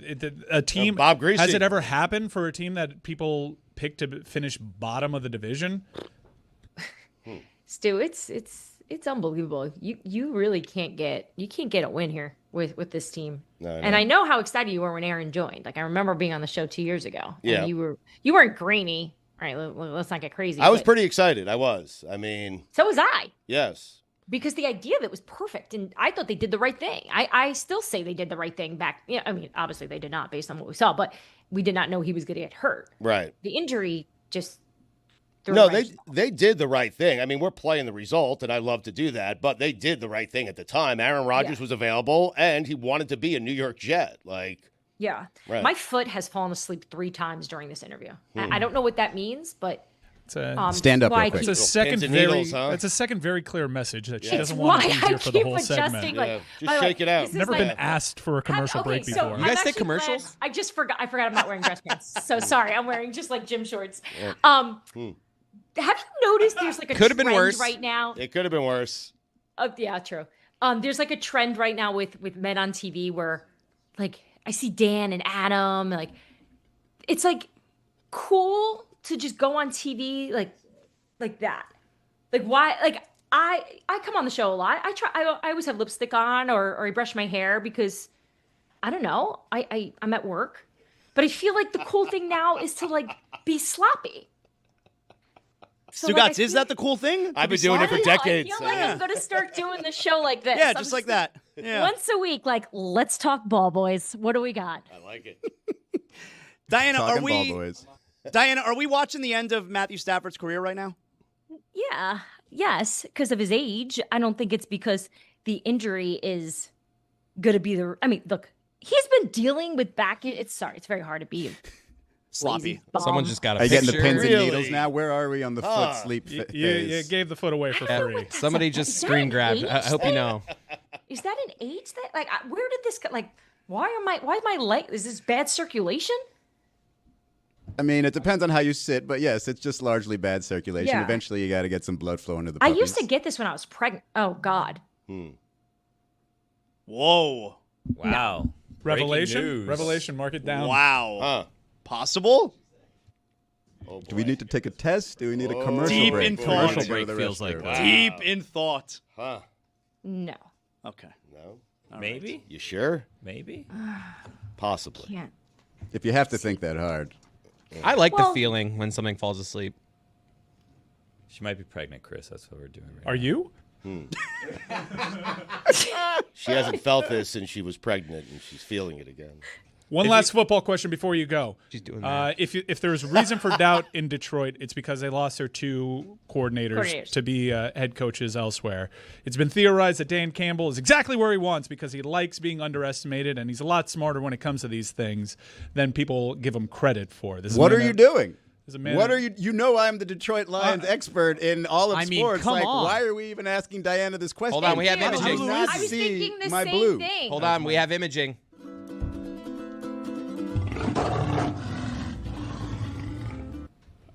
That's it. That's Go all ahead, I Izzy. got. Thank you, Diana.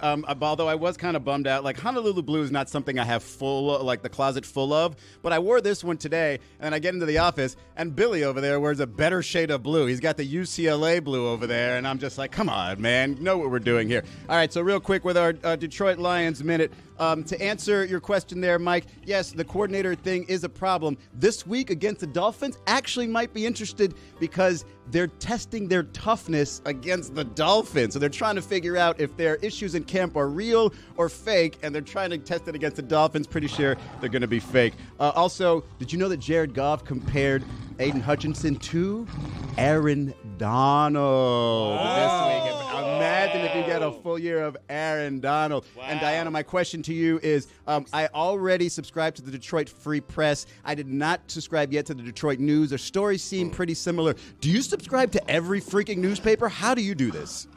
So I work for a newspaper. It's the New York Times. So I love reading our people. We have the best reporters. So down you subscribe to The Athletic, right? Yeah, sure. Duh. Especially now after the Pablo announcement. Guys, you better. Everyone here. As a company, better send we me a do. We screen do. grab. We do. Of your subscription. And if you don't, I'll give you a secret password that you can use. So yeah, no, it's so funny you say that. I'm sure you guys have those things on your phone where you can see like all the times your credit card charges. And I have a million different newspapers. Like there has to be a better way to do this because I'm the same way you are. I love to consume as much as I can. So I'm probably spending thousands of dollars a month on just reading every newspaper. Yeah, that's not worth it. You can go ahead and cancel your 2 Detroit newspaper subscriptions because I got that whole beat covered for the entire country. All right? Why don't we do this? Why don't you and I just start a text exchange and just give me everything I need to know? So just save me some time. Plus, I'm busy, so I Done. really don't Honolulu have Blue Chat starting. Let's Good. do it. I'm in. Great job, Diana. Scoop City Podcast. Thanks for hanging out with us. I will see you guys at the start of the season. All I right. look forward to it. Good luck with the pregnancy test. Ooh.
Jins his reflection. Missed your cue.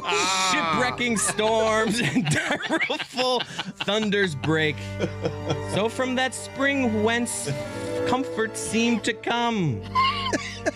Wait a minute. There wasn't a question mark there. Discomfort swells. Mark, King of Scotland. Mark, no sooner justice had with valor armed. Oh, you think you're done? Humbled! These skipping... Compelled. These skipping kerns to trust their heels. Not compelled. We need compelling. But the Norwegian lord surveying vantage. Which is it? Furbished arms. Vintage or vantage? And new supplies of men. All right, we've begin a fresh we assault. tested his This big, endurance. not this. Our captains, Macbeth and Banquo? And scene. You almost made it to the finish line. You started leaking confidence. It was not unlike the race outside in Freedom. You were very confident for a moment, and then you fell at the finish line. But Showed his long track. Excellent, Chris. Excellent. Vintage, vantage. Coupled, compelled. Ah. Billy Does Barbados Carnival. So welcome back, Billy, and I don't know where this particular tension is going to end up. Welcome back. And I also want to get to Mike Ryan. He does not agree with you on Hard Knocks, Chris. He doesn't. Oh, trust me. We had a whole text exchange last night. I almost drove to his house to fight him. Yeah, you guys have very wildly disparate opinions on the Oakland Raiders and Hard Knocks. But first, Billy, welcome back. How was your honeymoon? It was good. Thank you for asking. Oh, he's tightened up his game now that he's refreshed. Okay, things are It's just so hot today, Dan. I don't know what's going on with the air, but luckily I have this little fan that I bought before a hurricane that I have plugged into my phone, so like it's keeping me nice and cool. I'm so jealous. You guys should get these. These things are awesome. Look at it, Dan. You see this thing? Look at this. Can you please tell me about all the awkward things that happened to you? Did anything weird happen to you in Barbados? Like what kind of, just give me some awkward Billy on his honeymoon stuff. Is there anything that... The non-awkward would be a much shorter story. Yeah, I wonder how this is going to go. What's the best you got from your honeymoon? And then we'll move on to other things like Antonio trying to steal your job. I've had a lot of awkwardness, in my entire life, I guess. But recently I've had a bunch of awkwardness. So I'd say from the honeymoon, the think the most memorable thing that we did was, so in Barbados, they have an annual carnival, right? Or carnival or whatever, right? It's called Crop Over. And it's at the end. Well, it's actually called Kadooment, but that's a different story. All right, go sit outside for a second. We'll get back to it. Whoa! Antonio, just go sit in his chair. We'll get back to it. I'm back, baby. I want to hear the whole story. I just don't understand why you can't even get the name right of Carnival. And like, It's Crop Over. That's fine. Why is it called a honeymoon? It's a good question. That is a good question. Put it on the poll, Antonio, now that you've replaced Billy in his chair. Do you know why they call it a honeymoon? Mike, do you have the sound? A very simple sound, a very simple question. Basically, I want you to hear Billy, who has a reputation for yammering and just not being able to get anything out, and he's rusty, because he hasn't been paying attention to the internet for 10 days. So he came in here today, and it was just a furnace blast of news, all of it weird, disorienting. The local hour has gone someplace else. We showed him Antonio Brown's feet. Yeah, like he's missed a lot. I am actually scared when I disappear for my honeymoon. I'm going to come back and I feel like things are just going to be gone. There's the possibility like the shipping container room just floated off into the Atlantic Ocean. We're still not out of hurricane season. Yeah, I am going to fall it's very easy to fall very far behind, very fast when it comes to the amount of stimulation and news and sports stuff that you are getting. Billy was off the grid. He comes back. Everything's changed except his inability to say anything quickly. So it's white now. Everything is different. Like you That's the most efficient you've ever been. Yes. Look at that. Did you learn something on your honeymoon? Okay, so lest you think he has cured his ills of not being efficient, please play for the audience. This is Billy Rusty returning from his honeymoon. Just him simply trying to say where he was. I've had a lot of awkwardness, well, in my entire life, I guess. But recently I've had a bunch of awkwardness. So I'd say from the honeymoon, I think the most memorable thing that we did was, so in Barbados, they have an annual...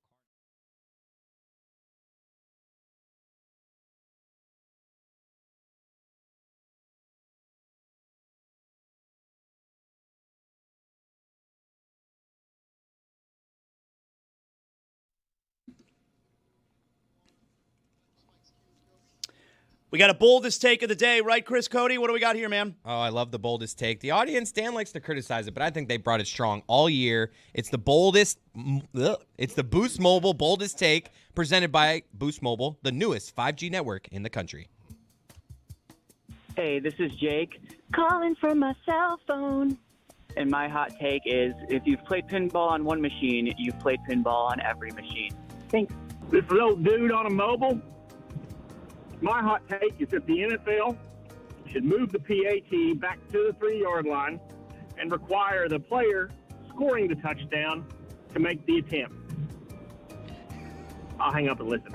Hey, everybody. This is Joe on one of those Army field phones. I just wanted to say I wish bakeries sold bread by the slice. Like, I just want a couple sandwiches right now. I don't need nor want a full loaf. Thank you. Hey, Jack calling on the Rotary. Nooks and crannies. I've heard of a nook, but does anybody ever have a cranny? I'll hang up and listen. Hey, guys. Travis from Fort Myers calling from a Rotary phone. First time, good time. Hey, I've got a strictly South Florida take for you. Tyreek Hill is the Jimmy Butler of the NFL. I'll hang up and listen. Hi, this is Zach on the Telegraph Machine, and I got a Lebo's mind bender for you. Would you rather embark on the Oregon Trail or travel across the Atlantic on the Mayflower? Thanks. Pay the whales, save the teachers. At what age do you start to enjoy playing pinball? Because I remember when I would go to the arcade, like my father would go right to the pin. That's a dad's game, pinball. I want to play the video games. Right. But then you get to a certain age, you realize, you know what? Pinball is pretty fun. I used to think there was like this crazy special skill to pinball, and I'm just like, man, if I start working this machine, am I going to embarrass myself? And every time like the ball went or I lost a turn or whatever, I'd kind of look around and be like, anybody notice that? Because that was embarrassing. There are people that are much better at it. Of course. You know, It's got to be a skill, but there are times where it just goes right down the middle, and you're like, what am I supposed to do about this? I can't. It doesn't. The laws of physics do not apply. That's when I need somebody else there to confirm that they saw. Did you see that? I couldn't do anything about that. Don't call me a loser. I don't think I've played a pinball machine since I was like 8. Really? Not for me. What's the ultimate dad arcade game? Pac-Man. Papa Shot. Miss Pac-Man. Miss Pac-Man. Miss Pac-Man. Yeah. For me, it's Papa Shot. Yeah. Golden Tee's up there. Golden Tee. Love it. On Miss Pac-Man, every time you go up a level and you get that little thing that they do, the little song and dance, you got to wait. You got to kind of lean to the side and play it really cool. Be like, you see this? You guys see this? I just made the next level. I think I got you guys beat. I think the ultimate dad arcade game is Galaga. Granddad. It makes sense because my dad has a Miss Pac-Man half and then Galaga machine. Right. That's the machine my dad has. Those at are the house. two games. Yeah. Right. Maybe skee ball. Which one's Galaga? Is that the one where you shoot Yes. the little Yes. spaceships Yeah. as they come closer You're and nailing closer? it. Yeah, to but you? when you Okay. get double did Galaga, perfect. Yeah. you are unstoppable. You want to Yes. get captured. Right. That's a veteran You want move. to, yes. You know, if you're playing Galaga This for is the new first information for time me. and your son is next to you, you show him, watch this. Right. And then he's like, whoa, why are you letting their laser beam come and suck you up? No, son. This is the move. I'm getting captured on purpose, Right. and now I'm going to get the double shooter. Yeah, but then Yes. you're more vulnerable because you're wider, so it's easier. No, to but once you get the guy. double shooter, no. I mean, you're I mean, unstoppable trust for me, a good you're talking 15 to a guy, seconds. I Right. have Galaga. I know this game. It's the only way to win is to have the double shooter. What about that Right. Centipede game? Is it's fairly similar, but does it I don't is know it what better game than you're you don't know talking which one? What about Dig Dug? Oh, Dig Dug Classic. That might be a little older though, and I don't think it's arcade. I think that's more Nintendo or at home, maybe even Atari. How is Donkey Kong not in this discussion? This is different. That's like we're talking arcades. For No, me, Donkey Kong was absolutely in the arcade. What? For me, Absolutely. Donkey Kong is N64. Like Yep. maybe you guys, What? yeah, like that's where I Donkey think of Kong Donkey. 64 is another answer. Right. As soon as you start putting numbers on the station on the things you're playing on, next I don't think generation. I've ever not for played me. Donkey Kong at an arcade. This is I'm not older than that saying Facebook you're wrong. conversation. Donkey Kong introduced the world to Super Mario. That's right. Like, I know, Jeremy, you're saying that this is like a very old person conversation, It arcades, is. but and I'm going to sound really old when I say this too. This generation, you have no idea how great going to the arcade so was. good. It was the greatest Collect the activity tickets, I you mean- could do on the weekend with your friends is go to the arcade. I went to Arcades the are- arcade. I understand how great it is. There's I'm still just a saying, thing. like, I they like could still exist. It's a Saturday night like week dinner, and then an arcade with my kid. Like Little- that's like a thing. Little I think putt-putt? the Galaga is really what he's saying is like the Facebook of the conversation. No, the You know, Donkey Kong not being on 64. Like saying that Nintendo 64 is too old Yeah, or too you start putting young numbers on for it. you. Atari, is rough. Nintendo, Sega Genesis, PlayStation. You Texas start putting numbers on it, Instruments. you're done. You had that Texas Instrument? I had a calculator that was Texas Instruments. I had that Texas And Instrument. graphing calculator. So, Billy, what is going on with Shohei Otani? dude, that's the question. Where there's smoke, there's fire. With I'm the getting the Shohei. impression. Why he asked it, I mean. I'm getting the impression. I want you to explain this to me, but I'm getting the impression Shohei Otani might be a troublemaker. Either that or he has a terrible vetting system. Can we at least agree on that? No. At the very least, Well, he just kind of, oh, you got a business idea? I like it. I'm in. so Shohei is now being sued. Shohei and a partner of his is being sued for quote unquote sabotaging a real estate deal in Hawaii, and they're being sued for $250 million. Or I think it was a $250 million sabotage that they accused him of. We're a year removed from the Ipe situation where it was not Fall Guy. Shohei's fault. It was Ipe's That's fault. the partner's name, Fall Guy. Yeah. Now we have another situation here with Shohei, and I'm starting to kind of wonder what's going on with this Shohei. You know what I don't understand? $700 million seems like enough money to not be involved in these shenanigans. Well, but he doesn't have the 700. Remember, base salary is like $1 million. No, but it's not. It's like $1 million from the Dodgers, and then like He's 60. struggling right now, Billy. It's like $60 million in like endorsement deals that he's making. So he's still making a ton of money. Why is he doing this stuff? So he's being accused of Sabotage. But why would he sabotage? Why would he want to sabotage a deal that he willingly entered into? Because he's Shohei Otani. He's just a bad boy. He's an international bad boy that just likes going around doing bad boy things. He's a fall guy. But he's not going to light his own money on fire. What didn't he? What's the allegation of what he didn't uphold? The allegation is that Shohei and his agent got 2 real estate investors fired from a $240 million luxury housing development in Hawaii and their coveted Hapuna Coast that they brought him in to endorse. According to the lawsuit filed in Hawaii Circuit Court on Friday, Otani's agent increasingly demanded concessions from developer, and they're both their names, before demanding that their business partner drop them from the deal. It says that the lawsuit alleges Otani and his agent, quote, exploited their celebrity leverage to destabilize and ultimately dismantle the plaintiff's role in the project for no reason other than their own financial self-interest. That seems like a dick move, I would say. It seems very one-sided, as a lawsuit would be, being filed by somebody else. It's just odd that Shohei Otani is in the news cycle the second he becomes a Dodger, because it was so quiet around this guy. He's been in the majors for a very long time. And it's been like a weird 16 months for Shohei Otani. Like, are we going to learn he's like a kingpin? No, it also sounds like if you look at the suit, it's his agent that they're really. You think Otani is sitting there saying, no, if we're going to do this real estate deal, we need this and this. Right. Of course it's the agent. Here we go It's again. very convenient for Otani, though. It's never him. It's always everyone around him. It does seem like he's a mark, and he's being taken advantage of by people around him. You're the mark if you believe that. He's the one that's you're telling you guys, no, it's not me. Everyone's just poor old me, Shohei Otani. Everyone's taking advantage of me. Watch me pitch 2 innings. Watch me hit home runs. Watch me not steal bases this season. I feel like all these things happening to Shohei are what would happen to me if I had $700 million.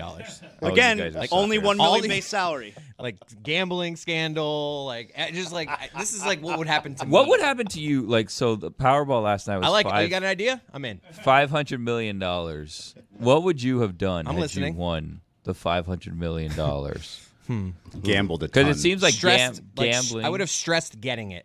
Do I have to go to Tallahassee? Who am I going to tell? I would just start. Do you take the lump stressing. sum or you take it over? Oh, you got to go lump Yeah, I sum. go lump You have sum. to. I agree. Why is this even a discussion? But I do like kind of the idea of the Bobby Bonilla type. Every year I get X $17 million. That's a nice little yearly contract. I've got Shohei Otani signing this contract for whatever it was, $1 billion, and then moving to Los Angeles and having all these new friends and him being like, man, this country's awesome. Everybody's so nice here. As soon as I move to Los Angeles, everybody wants to be my friend. Stugotz, you win the $500 million Powerball. You making this drive? No. If I don't do the lump sum and something does my family get it if something happens to me forever? Because I might not do the lump sum. If it's just something I can guarantee my family will get $27 million it's a good year question. for the next. I think it's until you die. I think you have one person that you can bequeath it to. You or can whatever. hand it over. You know what? Right. Then I might not do it. Actually, I might go the. So you take the lump sum. The slow burn. It also depends on how you go.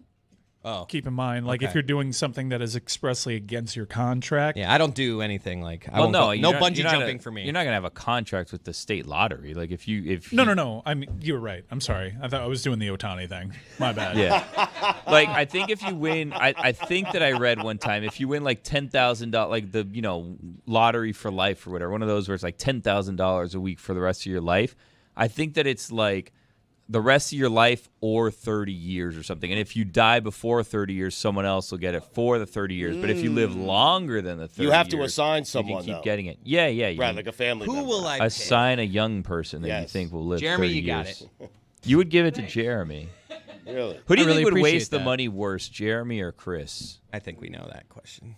Well, I mean, but Jeremy would waste it on charity. You would That's waste true. it on fun stuff. That's right. That's right. Dude, I would have waste so much fun. Does anybody else that always keep an unchecked lottery ticket in their car just to have the hope of, hey, I might be riding on $1 million right now? Just an empty Don't know it. Just an empty Probably Celsius not. can. But if I check it, it's going to be amazing.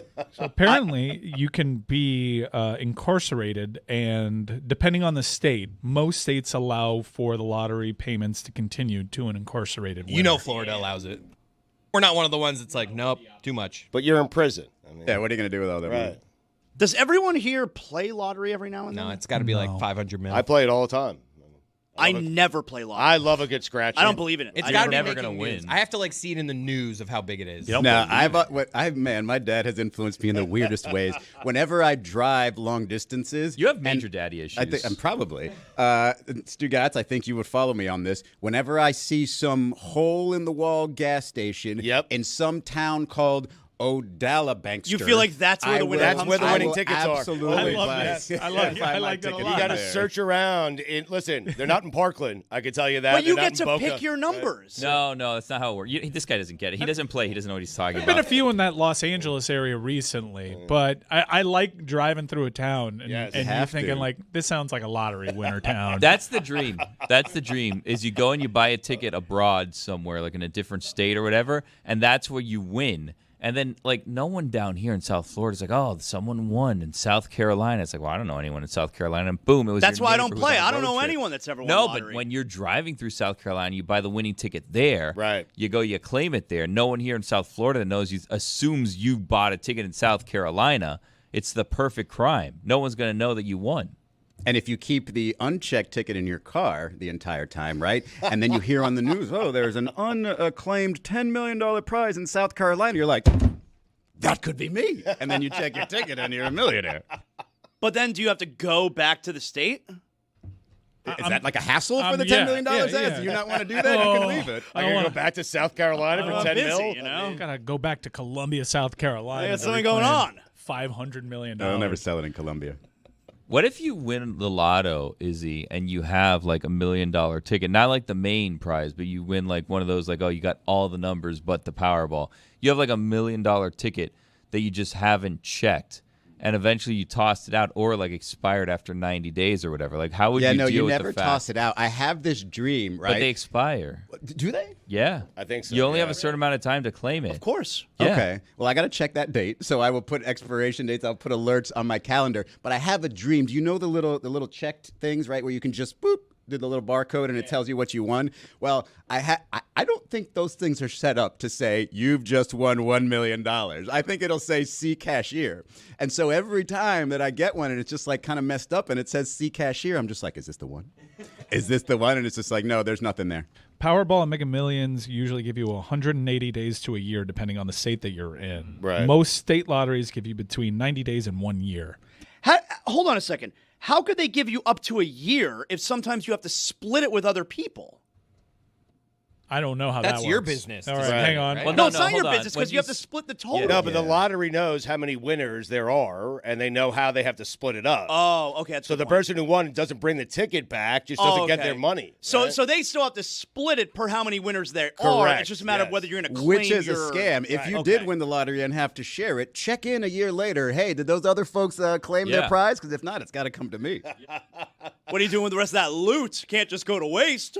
I love Izzy always thinking he has a chance. I mean, that's what life is, right? You always want to have hope. Just keep it in your car. Don't check it. I know it's like state run, but like somebody in the lotto that's like got the like they play the lotto, right? Just if they win it, then they don't have to give any money out.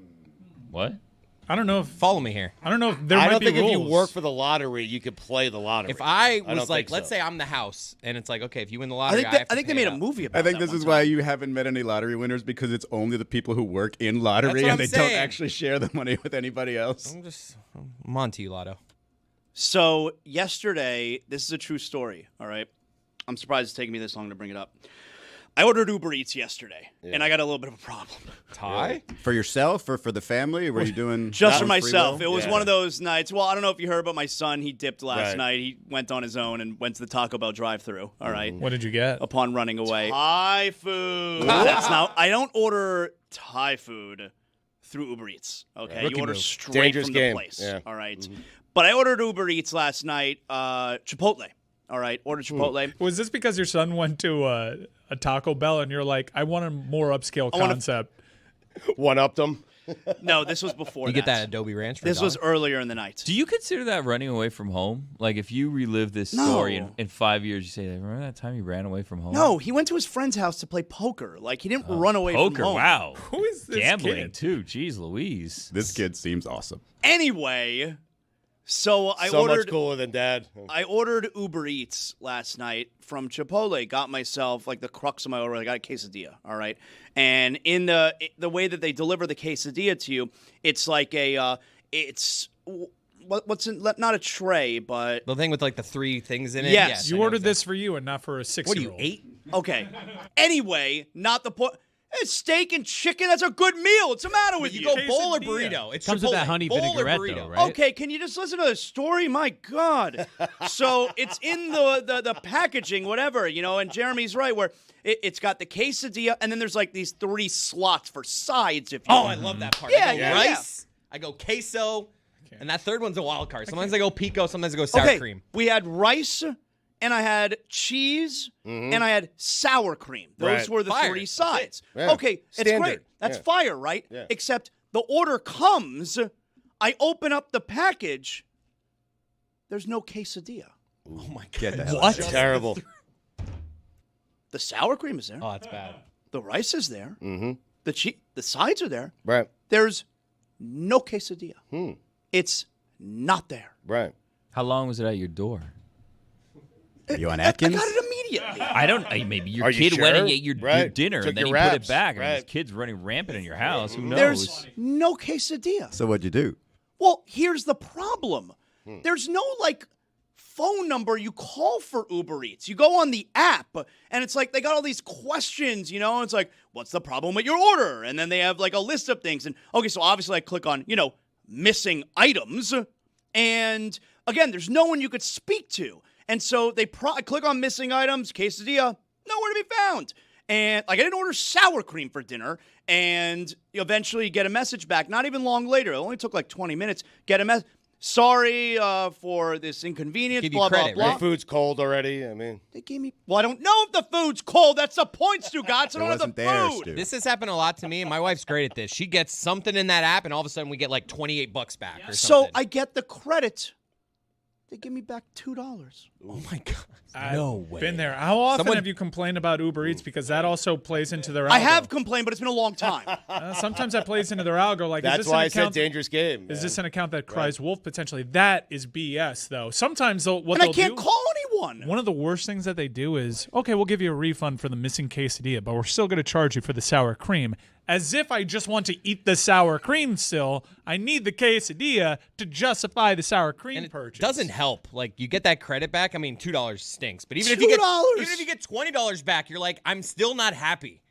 Wait, they refunded you plus $2? They gave me back $2. Just Just the $2. How much did it cost? It was probably $16. So did you say, hey, we're short here? That's the where'd point. You go next? There's nowhere to call. Well, There's- hit them up. Whoever you spoke to before. No, said that's this the is end of wrong. it. There's nothing else. There is no there's call. some expensive First of all, cheese. hit me up And offline. sour I got a cream. number for you. Uber One, a little trick you don't know about. Wow. You actually speak to human beings, and they do everything for you right Wow. away. But Helpful. here's the worst possible situation. You got Uber Eats delivery. I did Uber Eats pickup, okay? And You a I go monster? there, Why? and A I monster, was you? driving You home. just want to pay I was, idiot fees, is what you're doing. Just call the No, restaurant. I've done it before. That's a good idea. You guys are. Oh boy. I was driving home, and I was just going to scoop in and pick it up, okay? And so I ordered some things, and it's a place I go all the time. In fact, a few people there, if they see me, they oh, hey, how you doing?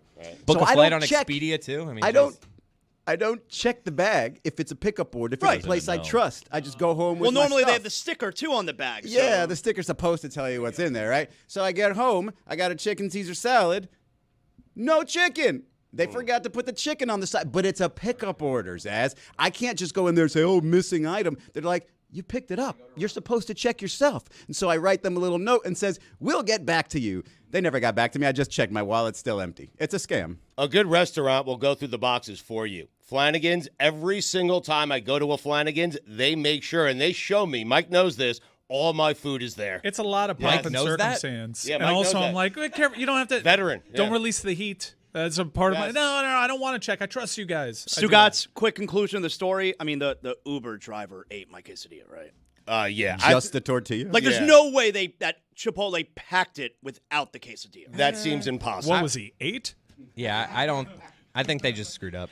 What'd you do? Did you order again? Like, well, You I got guess $2 you're gonna have to back. order No, another it's like Uber a Eats order order. again. Like He a took it out of his sad, son, like, kicked him out of the house. shit. microwave Shit out of grilled luck, man. cheese or something, or mac and cheese. Let's bring aboard Ron McGill here. Ron, how you doing? Have you ever had issues with your Uber Eats order like that? I have never done an Uber Eats order in my life. Whoa. Wow. Right. Whoa. Well, you DoorDash guy? What's the deal? No, I got a wife who cooks so amazingly well. It has amazing food all the time. What is that Old like? school. What is that like? That's living the dream, brother. Trust So the me. Uber Eats app is not even on your phone. You don't even have a section of your phone for food delivery. Nothing for food delivery at all. You've never done takeout? Rhonda cooks. The takeout that I've done is we've got this little truck restaurant who does this incredible food truck.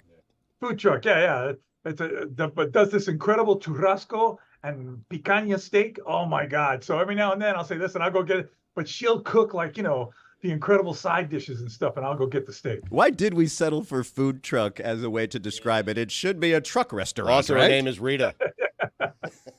Yeah, I went Ron, blank. why didn't you correct him? Why'd you let him do that? Listen, I'm old and old school, so but I do use Uber all the time when I travel. Uber Comfort. Don't talk to me, and I want it cool. That's all I ask for.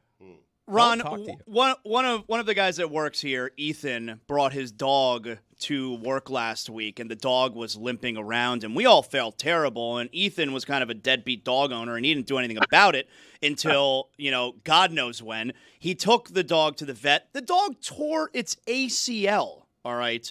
Turned out, look, you can see in the video now, dog is limping, not putting any pressure on its back left leg.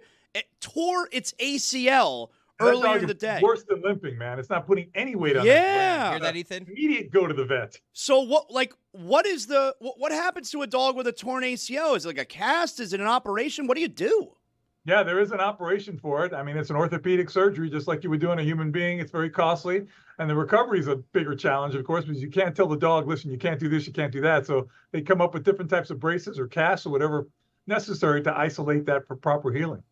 Now, this is the second consecutive dog that Ethan has had who's torn his or her ACL. Is there something that the owner is doing for this pattern of injury?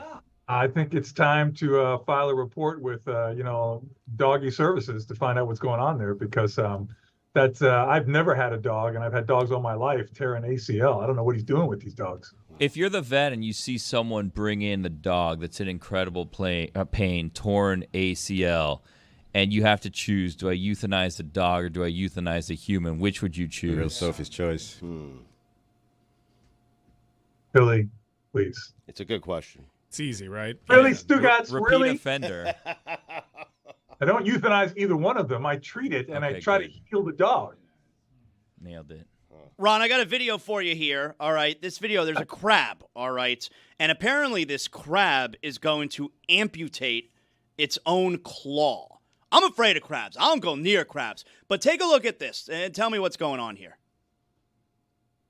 All right, so it's look at that. It's like going to chomp up. Whoa! Oh! Whoa! Just straight up ripped off its Why own would it arm. do that? As if it were a fake limb. Now I know that crabs have the ability, of course, to regenerate their claws. And listen, I don't profess to be a crab expert here, but maybe I'm speculating that it saw a potential predator heading its way, and he said, listen, I'm going to leave you a bone, leave me alone. Lizards do that with their tails. If they get threatened, they can actually shed their tail. The tail stays there, and the animal goes after the tail and eats the tail, and the lizard gets away. The crab may have looked at this as a way to, deter the focus of a predator and, focus it on the claw, and he can get away. That's brilliant. So you just have snacks in your pockets while you're running away from predators. Here's a snack. That's Boom. a heady play. It's delicious. Izzy, that's a great analogy, Izzy. That's a great analogy. What you're doing is you're setting bait to deter the attention off of, a fatal attack. Man, I feel like the crab there, it's almost like he holds up his is it an arm or a leg, Ron? What should I call it? It's a claw. Okay, neither. He holds up his claw, and it's almost like he shows hey, look what I got over here, guys. And then he snaps it off. Man, we're giving this dumb crab a lot of credit. Right. Well, it appeared that way. But listen, there are things that are associated with intelligence, and there are things that are associated with instinct. And that might simply just be an instinct for survival.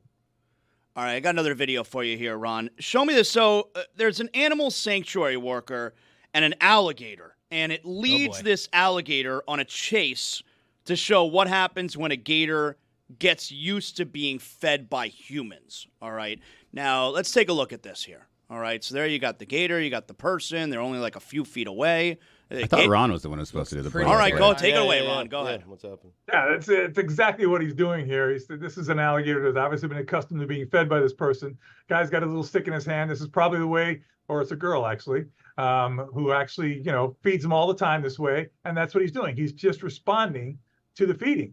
See, and then she throws the food. So she just reinforces it, for God's sake. So, I don't know what they're trying to prove here. This is that Gator Boys thing, which, a lot of times just can be a little extreme sometimes. This is videos for clicks. This is what I call videos for clicks. Ron, I was at a rental house in Orlando that had, that sort of man-made body of water behind it. And there was an alligator, a crocodile, I couldn't tell the difference, in the water. And there's neighbors of these rental houses going toward the water with their children to check it out and point at it. Everybody at our house stayed inside. Ron, should you ever go out and, hey, look at the alligators if you're not from Florida? This is a message for everybody not from Florida. I know this answer. Go ahead, Ron. You muted yourself. I'm going to pretend I know what you're saying. But the bottom line is, I got the point. You should not go up to the shoreline where there's an alligator. You can observe an alligator from a distance. 25, 30 feet. If you keep that distance, you should be okay. An alligator's not going to come out of the water after you if you stay 25 to 30 feet away from the water's edge. Like Israel, I can never tell the difference. I know crocodile, alligator, one's pointy and the other one's flat. But can you give me like a way that I will remember? Like, is there a wording that I'll never forget? Can you tell me? Just color, basically color. Crocodiles tend to be an olive green. Alligators are black. So that's a giveaway right away. Also, a crocodile's eyes will tend to be that kind of a light green color. Alligator eyes tend to be dark brown to black. The shape of the snout is U-shaped alligator, V-shaped crocodile. I don't know what kind of association you use there, but I just color. Okay, but hold on a second. What if I don't see color? Then you're screwed. Okay, but hold on a second. Like Israel, okay, Ron is saying that a crocodile will be green, alligator will be more black. Florida Gators, like the mascot is green. Yeah, that's a misnomer. Yeah. That is a misnomer. So the mascot for the Gators should be black? Yeah. I feel like we should talk to the president of UFO. Wow. That's a croc. Yeah. Wow. Actually, it should be. And I'm a proud Florida Gator. But yes, to have an alligator green is a total misnomer. Crocodiles are green. It's kind of, I got to be honest with you, it's kind of a shock. Florida Crocs. Learn something new every day on this wonderful podcast. Got another one for you here, Ron. All right, so here's a leopard, and it's going to catch a crocodile. Yeah. All right, a leopard is Let going to Ron do it. Yeah, I'm sure that this is a jaguar catching a caiman. Yes, that's what this is. This is a jaguar catching a caiman. I actually saw this happen in Brazil in the Pantanal. This is I'm not going to say it's a common occurrence, but it's not terribly rare. These jaguars have learned how to catch caiman, and they do so. You can see a string of these videos. You'll actually see the video of the actual catch. You'll see them jumping in the water, lunging, going underwater, and pulling this thing out of the water. It's pretty incredible. Is that crocodile still alive in that moment? Yes, that caiman is still alive in that moment. Jaguars have one of the most powerful bites of any of the big cats, especially for ratio to their weight. And what they do is they instinctively will bite the back of the neck and they'll sever the spinal cord so the animal can no longer fight.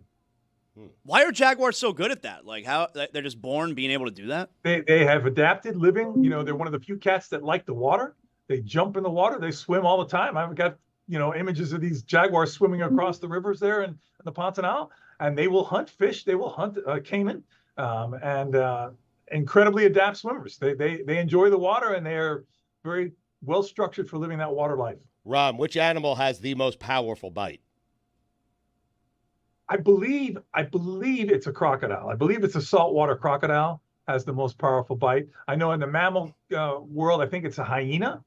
A hyena is the only predator that has the power and the tooth structure to actually break through elephant bone to eat the marrow. So I believe that's the hyena. But don't hold me to that. That's just what I believe. I think it's the hyena mammal and the crocodile overall. It's 1,000 pounds of pressure per square inch. What about the hippo chomp? Hippo is also very powerful. I'm not sure exactly what the ratio is, but it's a very powerful. I have seen a hippo, tear a crocodile up. So it is a very powerful bite. But I think per square inch, the actual force, I think the crocodile is the most powerful. Ron, we have a video of a crab eating a grape, and maybe we can put that up while I'm asking you this question. But my favorite videos, perhaps on all of the internet, is a raccoon being friends with a human and then being fed little tiny foods. Now, the best part about it is they do a voiceover on the raccoon. That always slaps. But I'm curious, should I be friends with a raccoon? Because I've been scared of them my entire life. And you know what, Izzy? Stay scared of them because raccoons change in a heartbeat. Those things are like, they can be out of their minds. People look at raccoons, they have a cute face, but they can turn into the little devils. And I mean that wholeheartedly. People Even if they're eating grapes. Even if they're eating grapes, and that's a crab eating. But they're so adorable when they're eating and grapes. they are adorable. And you'll see them, they take their food and they put it in the water and they rub their hands together. They're very tactile. They look like make little robbers. Cute little noises, cute little noises they make too. Do not befriend raccoons. So do I need a sage and intervention? Because my father-in-law has like a family of raccoons that come up to the back patio door, and he feeds them, and he's of course he feeds them. Of course he does. That's why they come back. Yeah, he's been doing this for over a year now. Mike, at night, if they're there and he opens the door, is it just a bunch of eyeballs? I hate it because I have a dog that occasionally spends the night over there, and you never know what's back there. I hate it. Listen, Mike, go online and you'll see these raccoons. This woman who started feeding 2 raccoons in her yard, and in 1 week she's got 30 raccoons at her back door. I don't like it. I don't like it. Okay. So they're talking to each other and they're like, hey, I got a thing. They do. They communicate. They say, hey, listen, the buffet's over here. Okay. And they can become real problems. Now, first of all, raccoons are one of the major carriers of rabies. When you have that many animals in one place, they're a spreader of disease, whether it be external parasites, fleas and ticks, whether it be the internal parasites, worms, things like that they pass through their feces. The bottom line is that many animals in one place is not healthy for anybody. So don't feed these wild animals, please. Ron, are possums in the same category? Because I saw a possum a couple nights ago in my yard. Like, the lights were off, my dogs were outside running around. Is it a possum or an opossum? That's an opossum, both. but yeah.